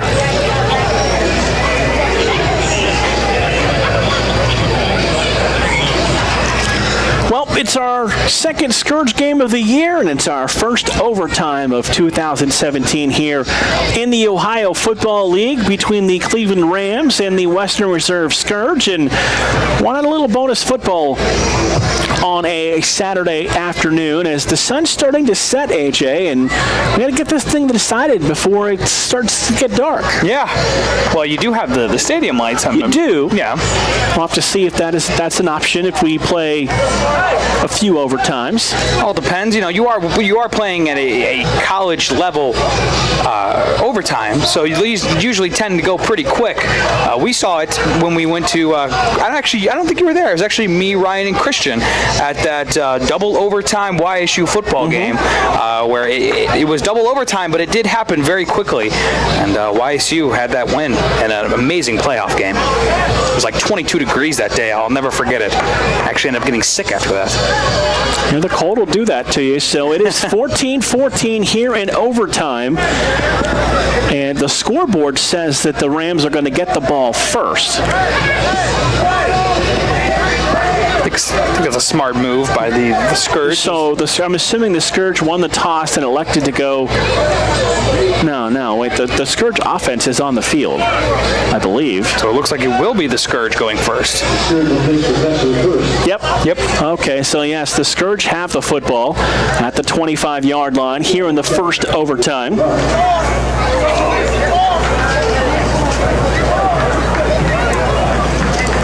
So 1st and 10 from the 25-yard line. And Mixon now in at quarterback for the Scourge. Go forth in motion from left to right.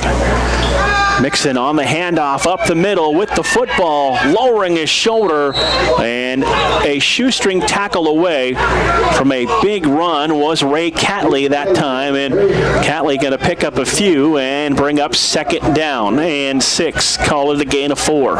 Yeah, the one thing you definitely want to do in this overtime is get yardage quickly. I mean, yeah, there's no timer, but you definitely want to get in the mind of the defense right now of the Rams and let them know who's boss and get a score quickly here in this first overtime. Both defenses have played exceptionally well. We've seen 2 defensive touchdowns and a safety. Only 1 offensive touchdown for each team. Going to give it to Catley, and this time he's going to be hit in the backfield and drop for about a 2-yard loss. So it'll bring up now 3rd down and 8. Not much going for that Scourge offense on that play. Another Ram player on the defense, slow to get up, but was able to get up there.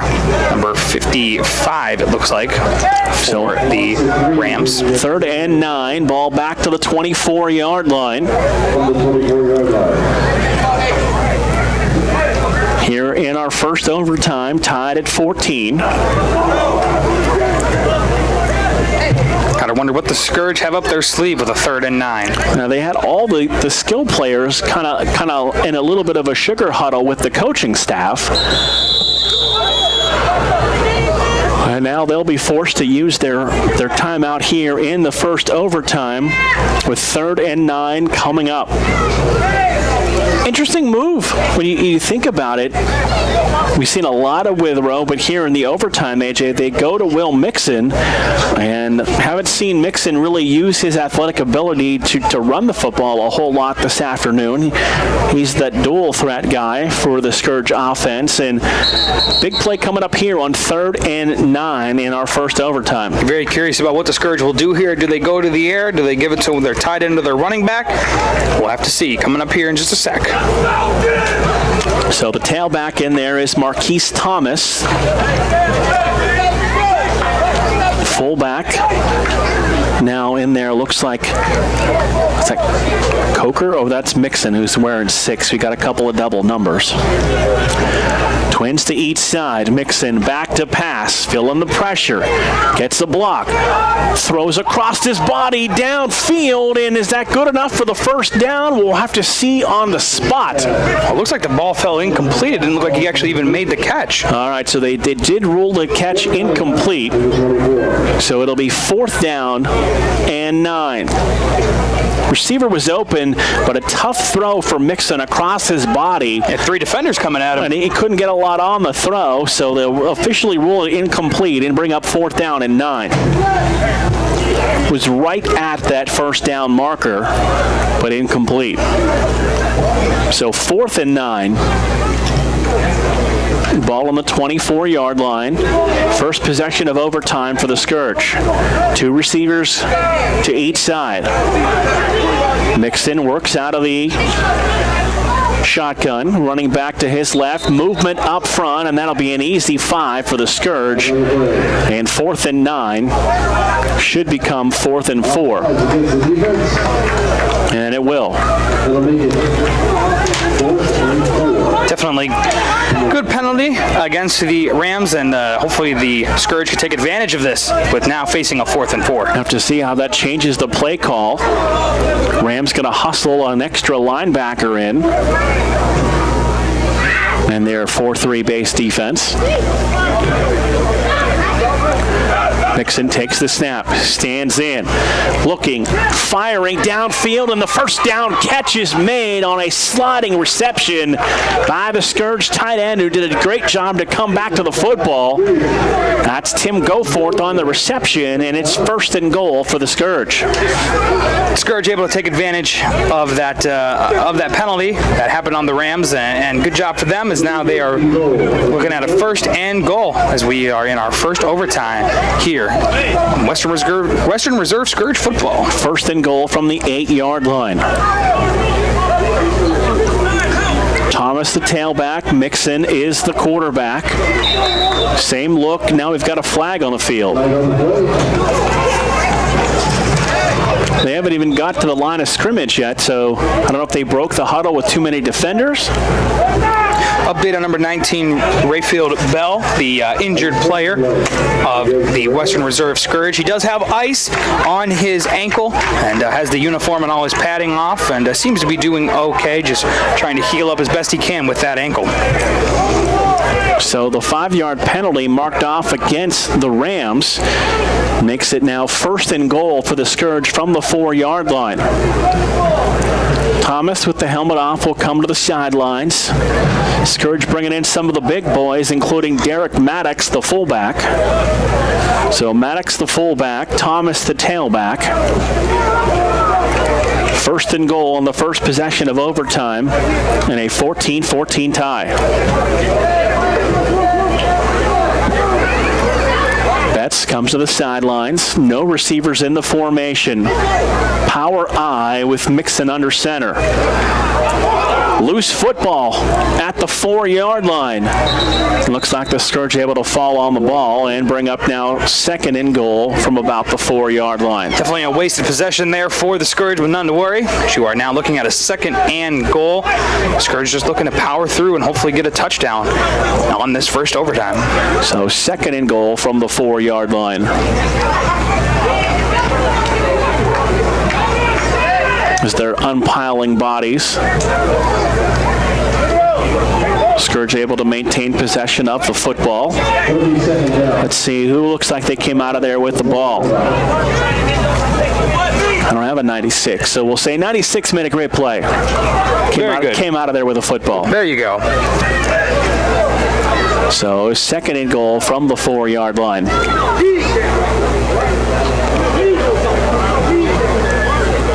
14-14, Scourge left to right here in overtime. Going into the locker room end of Johnny Napick Field, opposite of the parking lot. Again out of the eye. Reynolds, Maddox, Thomas, that eye. Give it to Thomas, and he'll grind it down maybe to the 3-yard line. Only get about 2 yards on the play, looks like. Coming up with a 3rd down and goal here in overtime. So Thomas picks up 1, 3rd and goal from the 3-yard line, and what do you do here? Everything's been inside. Got some counter, some misdirection, something to get the defense stepping one way and maybe coming back the other direction. I think you have to just continue with that run play. It's been successful all day long. Might as well continue with it. So 3rd and goal for the Scourge here. First possession of overtime. Again, they'll come out of the stack eye look. Mixon under center. Overlooks that defense. Now they've got Goforth in motion. And a delay of game penalty going to cost the Scourge 5 yards and bring up 3rd down and 8, and that one hurts right there. Yeah, it does. That's the last thing you want. Whether it's a penalty that, if you're offsides or it's a false start or whatever, and those penalties hurt, but when it's all because you didn't snap the ball in time, that's the last thing you want. It took a little too long for Goforth to be able to get set and go in motion, and the back judge raised the hand, and you got 10 seconds to snap the football. So it's 3rd down and 8. Same look, Goforth this time tight to the line of scrimmage to the right side. Mixon back to pass, jump pass intercepted in the end zone by the Rams. They can run this back for 2 to win the game. And the defender broke 1, 2, 3 tackles, but he is going to be pulled down by Derek Maddox. And now the Scourge defense needs to stand tall and get a stop to force a second overtime. That's your last hope as of right now in this first overtime, that defense that you've relied on all day long can continue their momentum in this overtime. Love the sportsmanship. There were 2 Scourge players down on the field that tried to make plays, and 2 different Rams players went over, picked him up, patted him on the hat, and said, "Good play," and then jogged off the field. You love to see that at every level of the game. Sure, absolutely. So we'll spot the ball at the 25-yard line, stay to the same end of the field, and now the Rams, with a score, can win this game. So 1st and 10 from the 25-yard line. 14-14 is our score.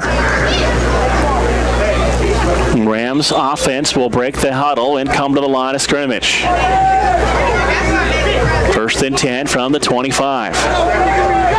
Same look we saw on their game-tying drive. 1 receiver in the formation. Now one of the running backs will split off and move into the slot. The Scourge defense will have to account for them. Movement up front. And looks like a 5-yard penalty against the Scourge will make it 1st and 5. You talk about, again, how great the Scourge defense has been all day long, but they have been in trouble with penalties quite a bit throughout the day. So 1st and 5, ball back to the 20-yard line. 14-14 here in overtime. The Scourge turned it over.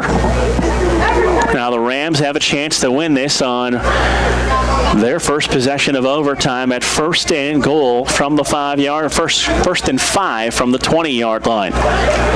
Receivers to each side, split backs into the backfield. Quarterback calls for the snap, gets it, steps through the 1 defender to the 2nd defender, and it was able to be tackled right about the 20-yard line. You can tell that the quarterback for the Rams is trying to go for the same thing that got them to tie the game late in the 4th quarter, and that's run the ball by the quarterback and hopefully get some positive yardage out of it for the Rams, but Scourge able to read that very well and stop him. So 2nd down and 5 from the 20-yard line. Here in our first overtime. Rams will break the huddle. They'll come to the line of scrimmage. 1 receiver to the left, 1 to the right side. Man in the slot to the right side. Split backs in the backfield with the quarterback. 2nd and 5 from the 20-yard line. Scourge showing blitz. Rams pick it up, and the pass is intercepted by the Scourge defense. Lateral back and out of bounds, and the interception goes to John Laird. And that interception will force a double overtime. So the turnover, little dump pass over the middle, trying to look for the tight end on what looked like a drag route, AJ, but the pass intercepted, and we'll play 2. Great opportunity there for the Scourge as they were able to get the interception. Hopefully they can capitalize on it in the second overtime and come out of here with a win. So the Rams will get the football right back on the alternating possession, and they will stay on offense. Scourge will stay on defense, and we'll start the second overtime. So it's the second overtime now, as the Scourge defense has continued to stand tall all afternoon and now evening long.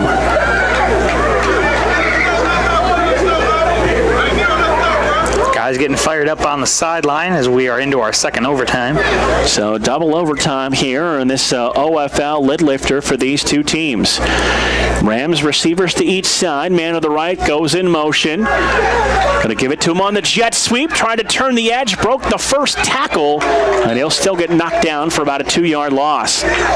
Yeah, definitely great job by the Scourge to read that play very well. Not much there on the gain for the Rams. And now they're looking at a second down and 10. Looks like Chris Williams and Will Hopkins combining on that tackle.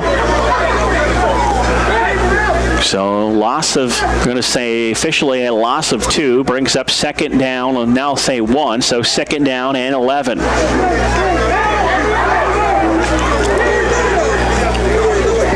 One of the Scourge coming off the field a little bit late. Second and 11, ball back to the 26-yard line. Same look, 2 receivers to each side. Split backs in the backfield with the quarterback.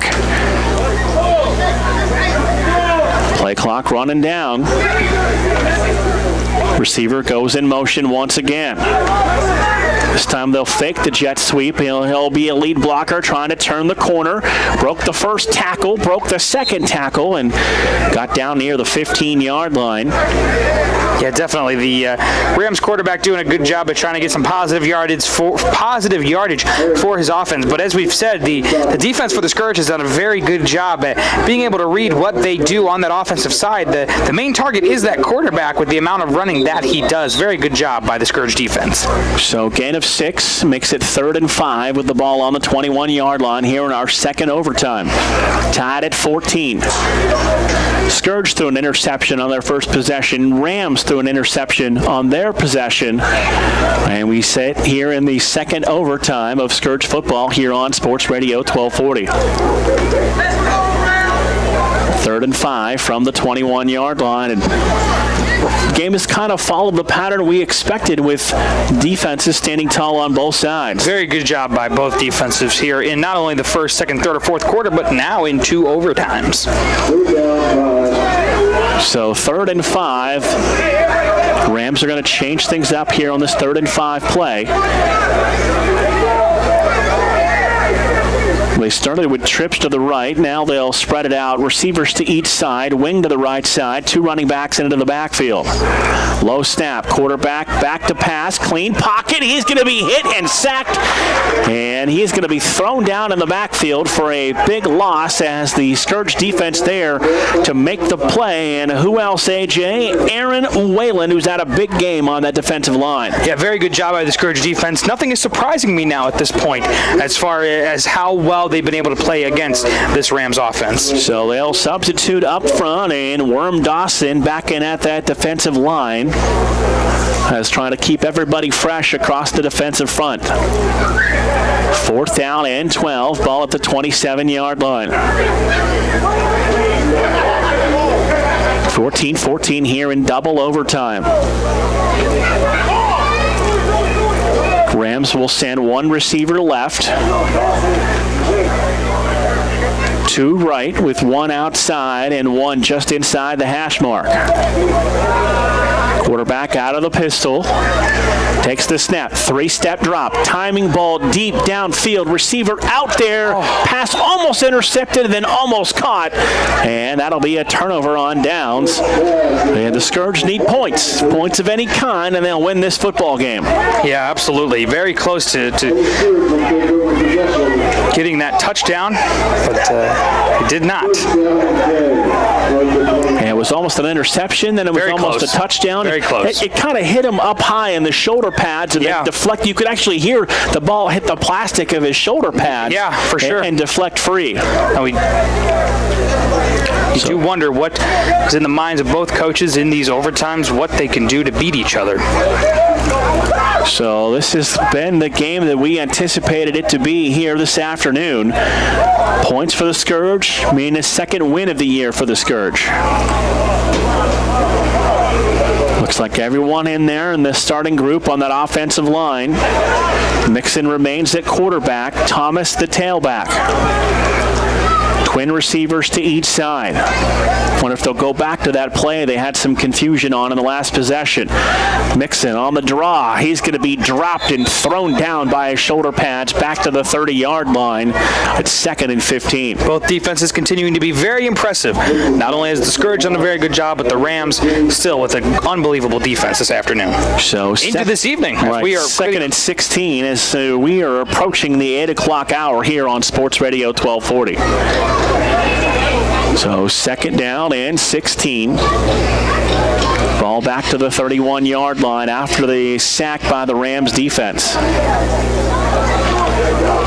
Same look, Twins to each side.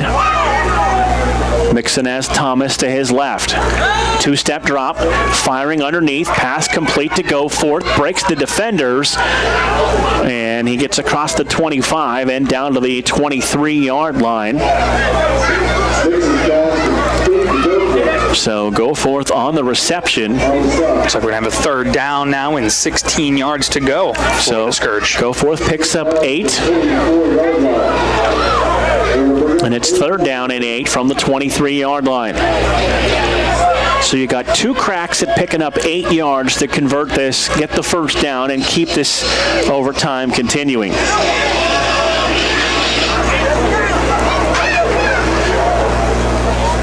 To change things up here a little bit. Goforth goes to the outside. Thomas to the inside, to the right side. 2 receivers go left.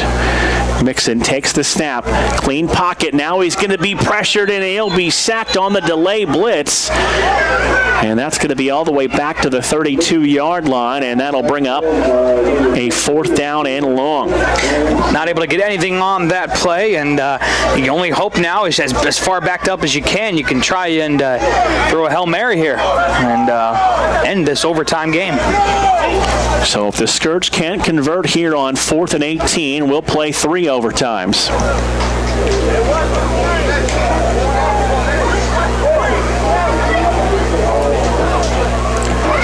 So Thomas will head to the huddle. Will Hopkins will come to the sidelines on 4th and 18 here in double overtime, tied at 14. 2 receivers go to the outside. That's Betts and Rogers. Mixon back to pass. This time stands in, looks midfield. Receiver was knocked down, and there's no flag. How was that? That ball fell to the turf, but he's running back with the football. The receiver for the Scourge was over the middle, got knocked down, there was clear contact, and there's no flag. Yeah, a little surprised to see that on the Scourge sideline, and you can tell they are not happy. The defender's still down on the field for the Rams.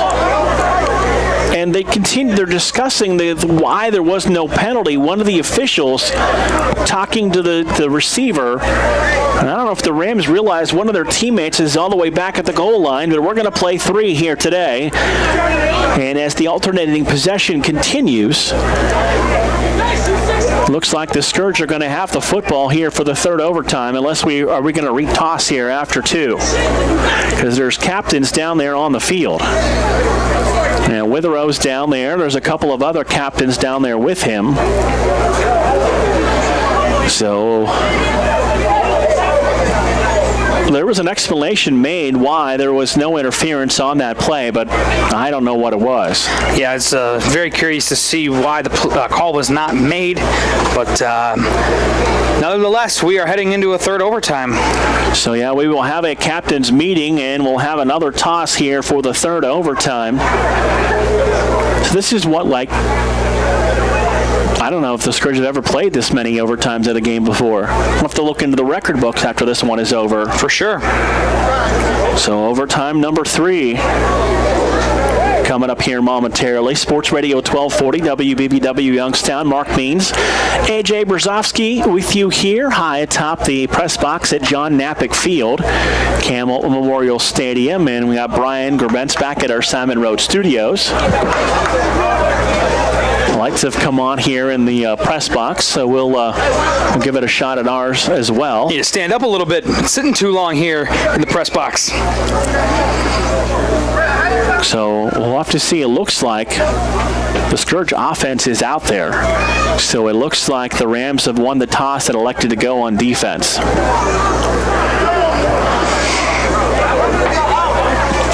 Be interesting to see what both teams can do now as we are into our third overtime of today.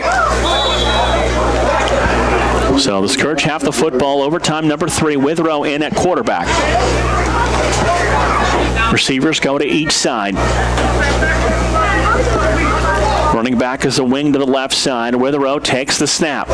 Standing in, firing deep, overshoots his man, incomplete at the 2-yard line. It'll be 2nd down and 10, and we've got a personal foul, roughing the passer penalty, as Withrow was drilled after he threw that football, and someone lost their hat on top of it. And Mike is quickly up, and looks like he is okay, but the roughing the passer penalty is going to be 15 yards, AJ, and the football now goes to the 10-yard line. Yeah, it'll be interesting to see how the Scourge can capitalize on that penalty. You can tell there's frustration with not being able to score from either team. Both teams wanting to get out of here with a win. So it's now ball at the 12-yard line, 1st and 10 for the Scourge here in our third overtime. 2 receivers go to each side. Withrow remains at quarterback. Thomas is the tailback, and he is on a wing to the left side. Withrow going to work out of the pistol. Takes the snap. Stands in. Firing back of the end zone. In and out of the hands. And incomplete to the receiver in the back corner of the end zone. Seems like he just kind of batted it away. It looks like he almost had it but was unable to make the catch. So 2nd and 10 with the ball at the 12-yard line. We'll dive into the record books as this game continues here in our third overtime. Now, if the Scourge does score on this possession, will they still have to defend on defense? Yes. Okay. So you still, even though you get a score, you still will have to stop the Rams from scoring again. Right. You're playing the college rules. You have a chance to match or exceed what the other team did. So it is 2nd and 10 from the 12-yard line. So yeah, no sudden death here. Withrow at quarterback. Twins to each side.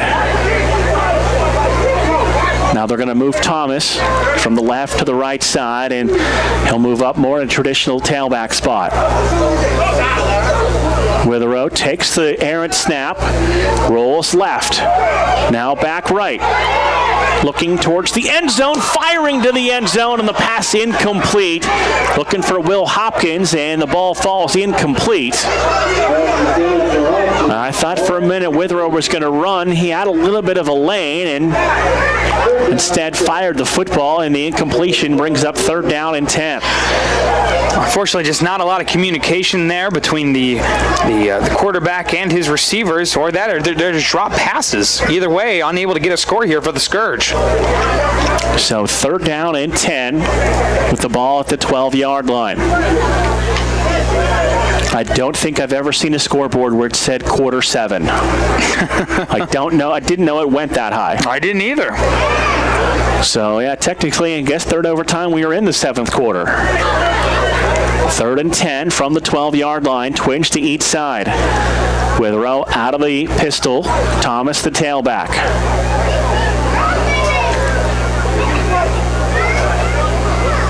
Withrow takes the snap, stands in. He's going to run. Now steps up, looking, contact on the receiver, incomplete, no flag. They're going to say that pass uncatchable. That's the call from the back judge as he indicates the pass was uncatchable, so the contact is waved off, and it brings up 4th down and 10. One more chance here for the Scourge here in this 3rd overtime to try and score. Unfortunately, just not able to make any contact with any of their receivers here in the 3rd overtime. Withrow looking to the sideline, asking if they want to try and kick it here with the ball only on the 12-yard line. And they're going to go for this. They're going to try and win this game on a kick from Santel. So we'll spot the ball at the 12-yard line. So it's going to be about a 27-yard attempt for Santel. 29-yard attempt for Santel. Did see him practicing on the sideline during these overtimes, so hopefully all that practice will pay off here. Lions got to give him time.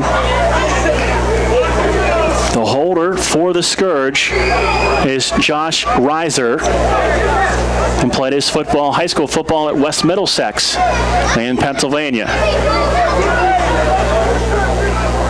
Snap, good. Rush on. Kick, low, end over end. Kick is no good. Plenty of leg on it. It just drifted off to the left side and no good. So the 29-yard field goal attempt is no good. And the Rams will have the football with their chance to win it here in our third overtime. Unfortunate there for the Scourge, not able to score. Once again, you just kind of hope that you can just hold them here, possibly force a fourth overtime. Yeah, the length of the kick was good. The protection from the line was good. It just kind of drifted off to the left upright. Not much of a wind factor, as the wind is actually blowing across Nappick Field here in our third overtime.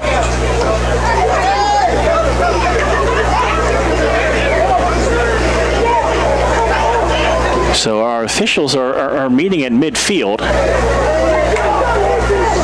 And now the Rams are ready to go on offense. One of the officials talking to the head coach from the Rams, who's made his way onto the sidelines. And the Rams are going to take their timeout to start this series. That's a little unusual, AJ. Yeah, that's very unusual. I'm curious what is up the sleeve of these Rams. As if they do score here, that is the game. So right. Maybe it is a good idea to take as much time as you need to try and get a score off to end this third overtime. You know, it kind of also is a bit of a red alert for the defensive coaching staff. And Coach Noble knows that, you know, if you're using an timeout here, that you may be up to some trickery for the first play of this third overtime.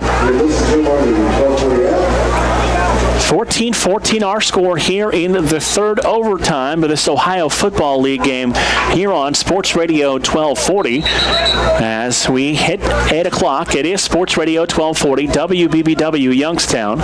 Mark Means, AJ Brzezowski, Brian Gerbentz back at our Simon Road studios. Welcome back to Running the Board, Brian. It's been a fun one for all of us here so far as the Rams have it in triple overtime as the sun heads down over the clouds off to the distance here at Camel Memorial Stadium.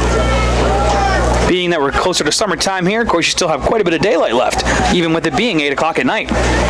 Did see the sunrise getting up to be about 6 a.m. now. The sun's coming up. That means you're up way too early, my friend. You bet. You're up way too early. 1st and 10 from the 25-yard line. Split backs in the backfield. Receivers to each side. Quarterback claps for the ball, takes it, fakes the handoff, tries to bounce it to the outside, and he's going to be dropped for about a 2-yard loss.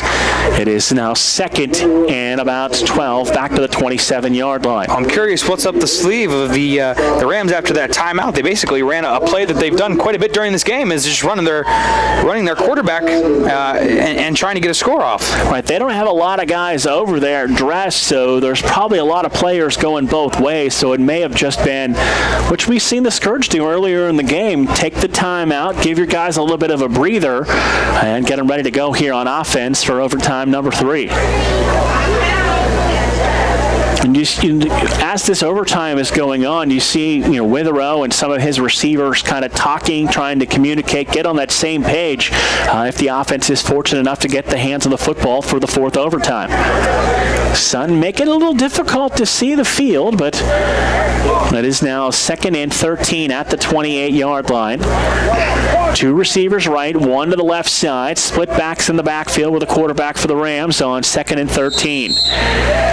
And a delay of game penalty makes 2nd and 13, 2nd and 18, so back them up. Neither offense has been a thing of beauty so far here today, but the defenses deserve a lot of credit. That is true. We've said all game long what a defensive game this has been.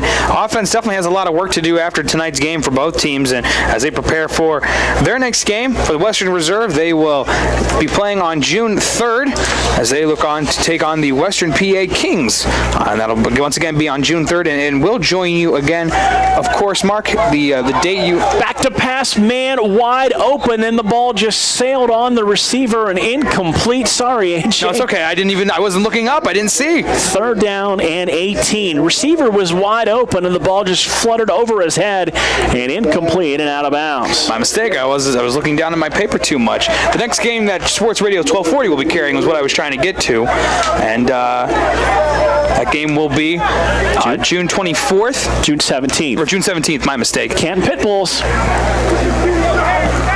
A little bit of a rivalry there with the Pit Bulls, so that should be a good game. It's 3rd and 18 here, and neither team has been able to convert on 3rd and long. So 3rd and 18 from the 33-yard line. Quarter 7. Overtime 3.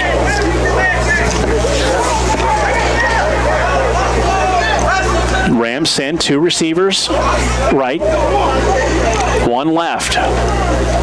Same look they've been in the majority of this second half. Back to pass, flags fly. They'll blow this play dead. False start against the offense makes 3rd and 18, 3rd and 23. I'll be honest with you. I don't know if either one of these teams want to win right now. Yeah, I don't know what things are going. It's just penalty after penalty after penalty for both teams.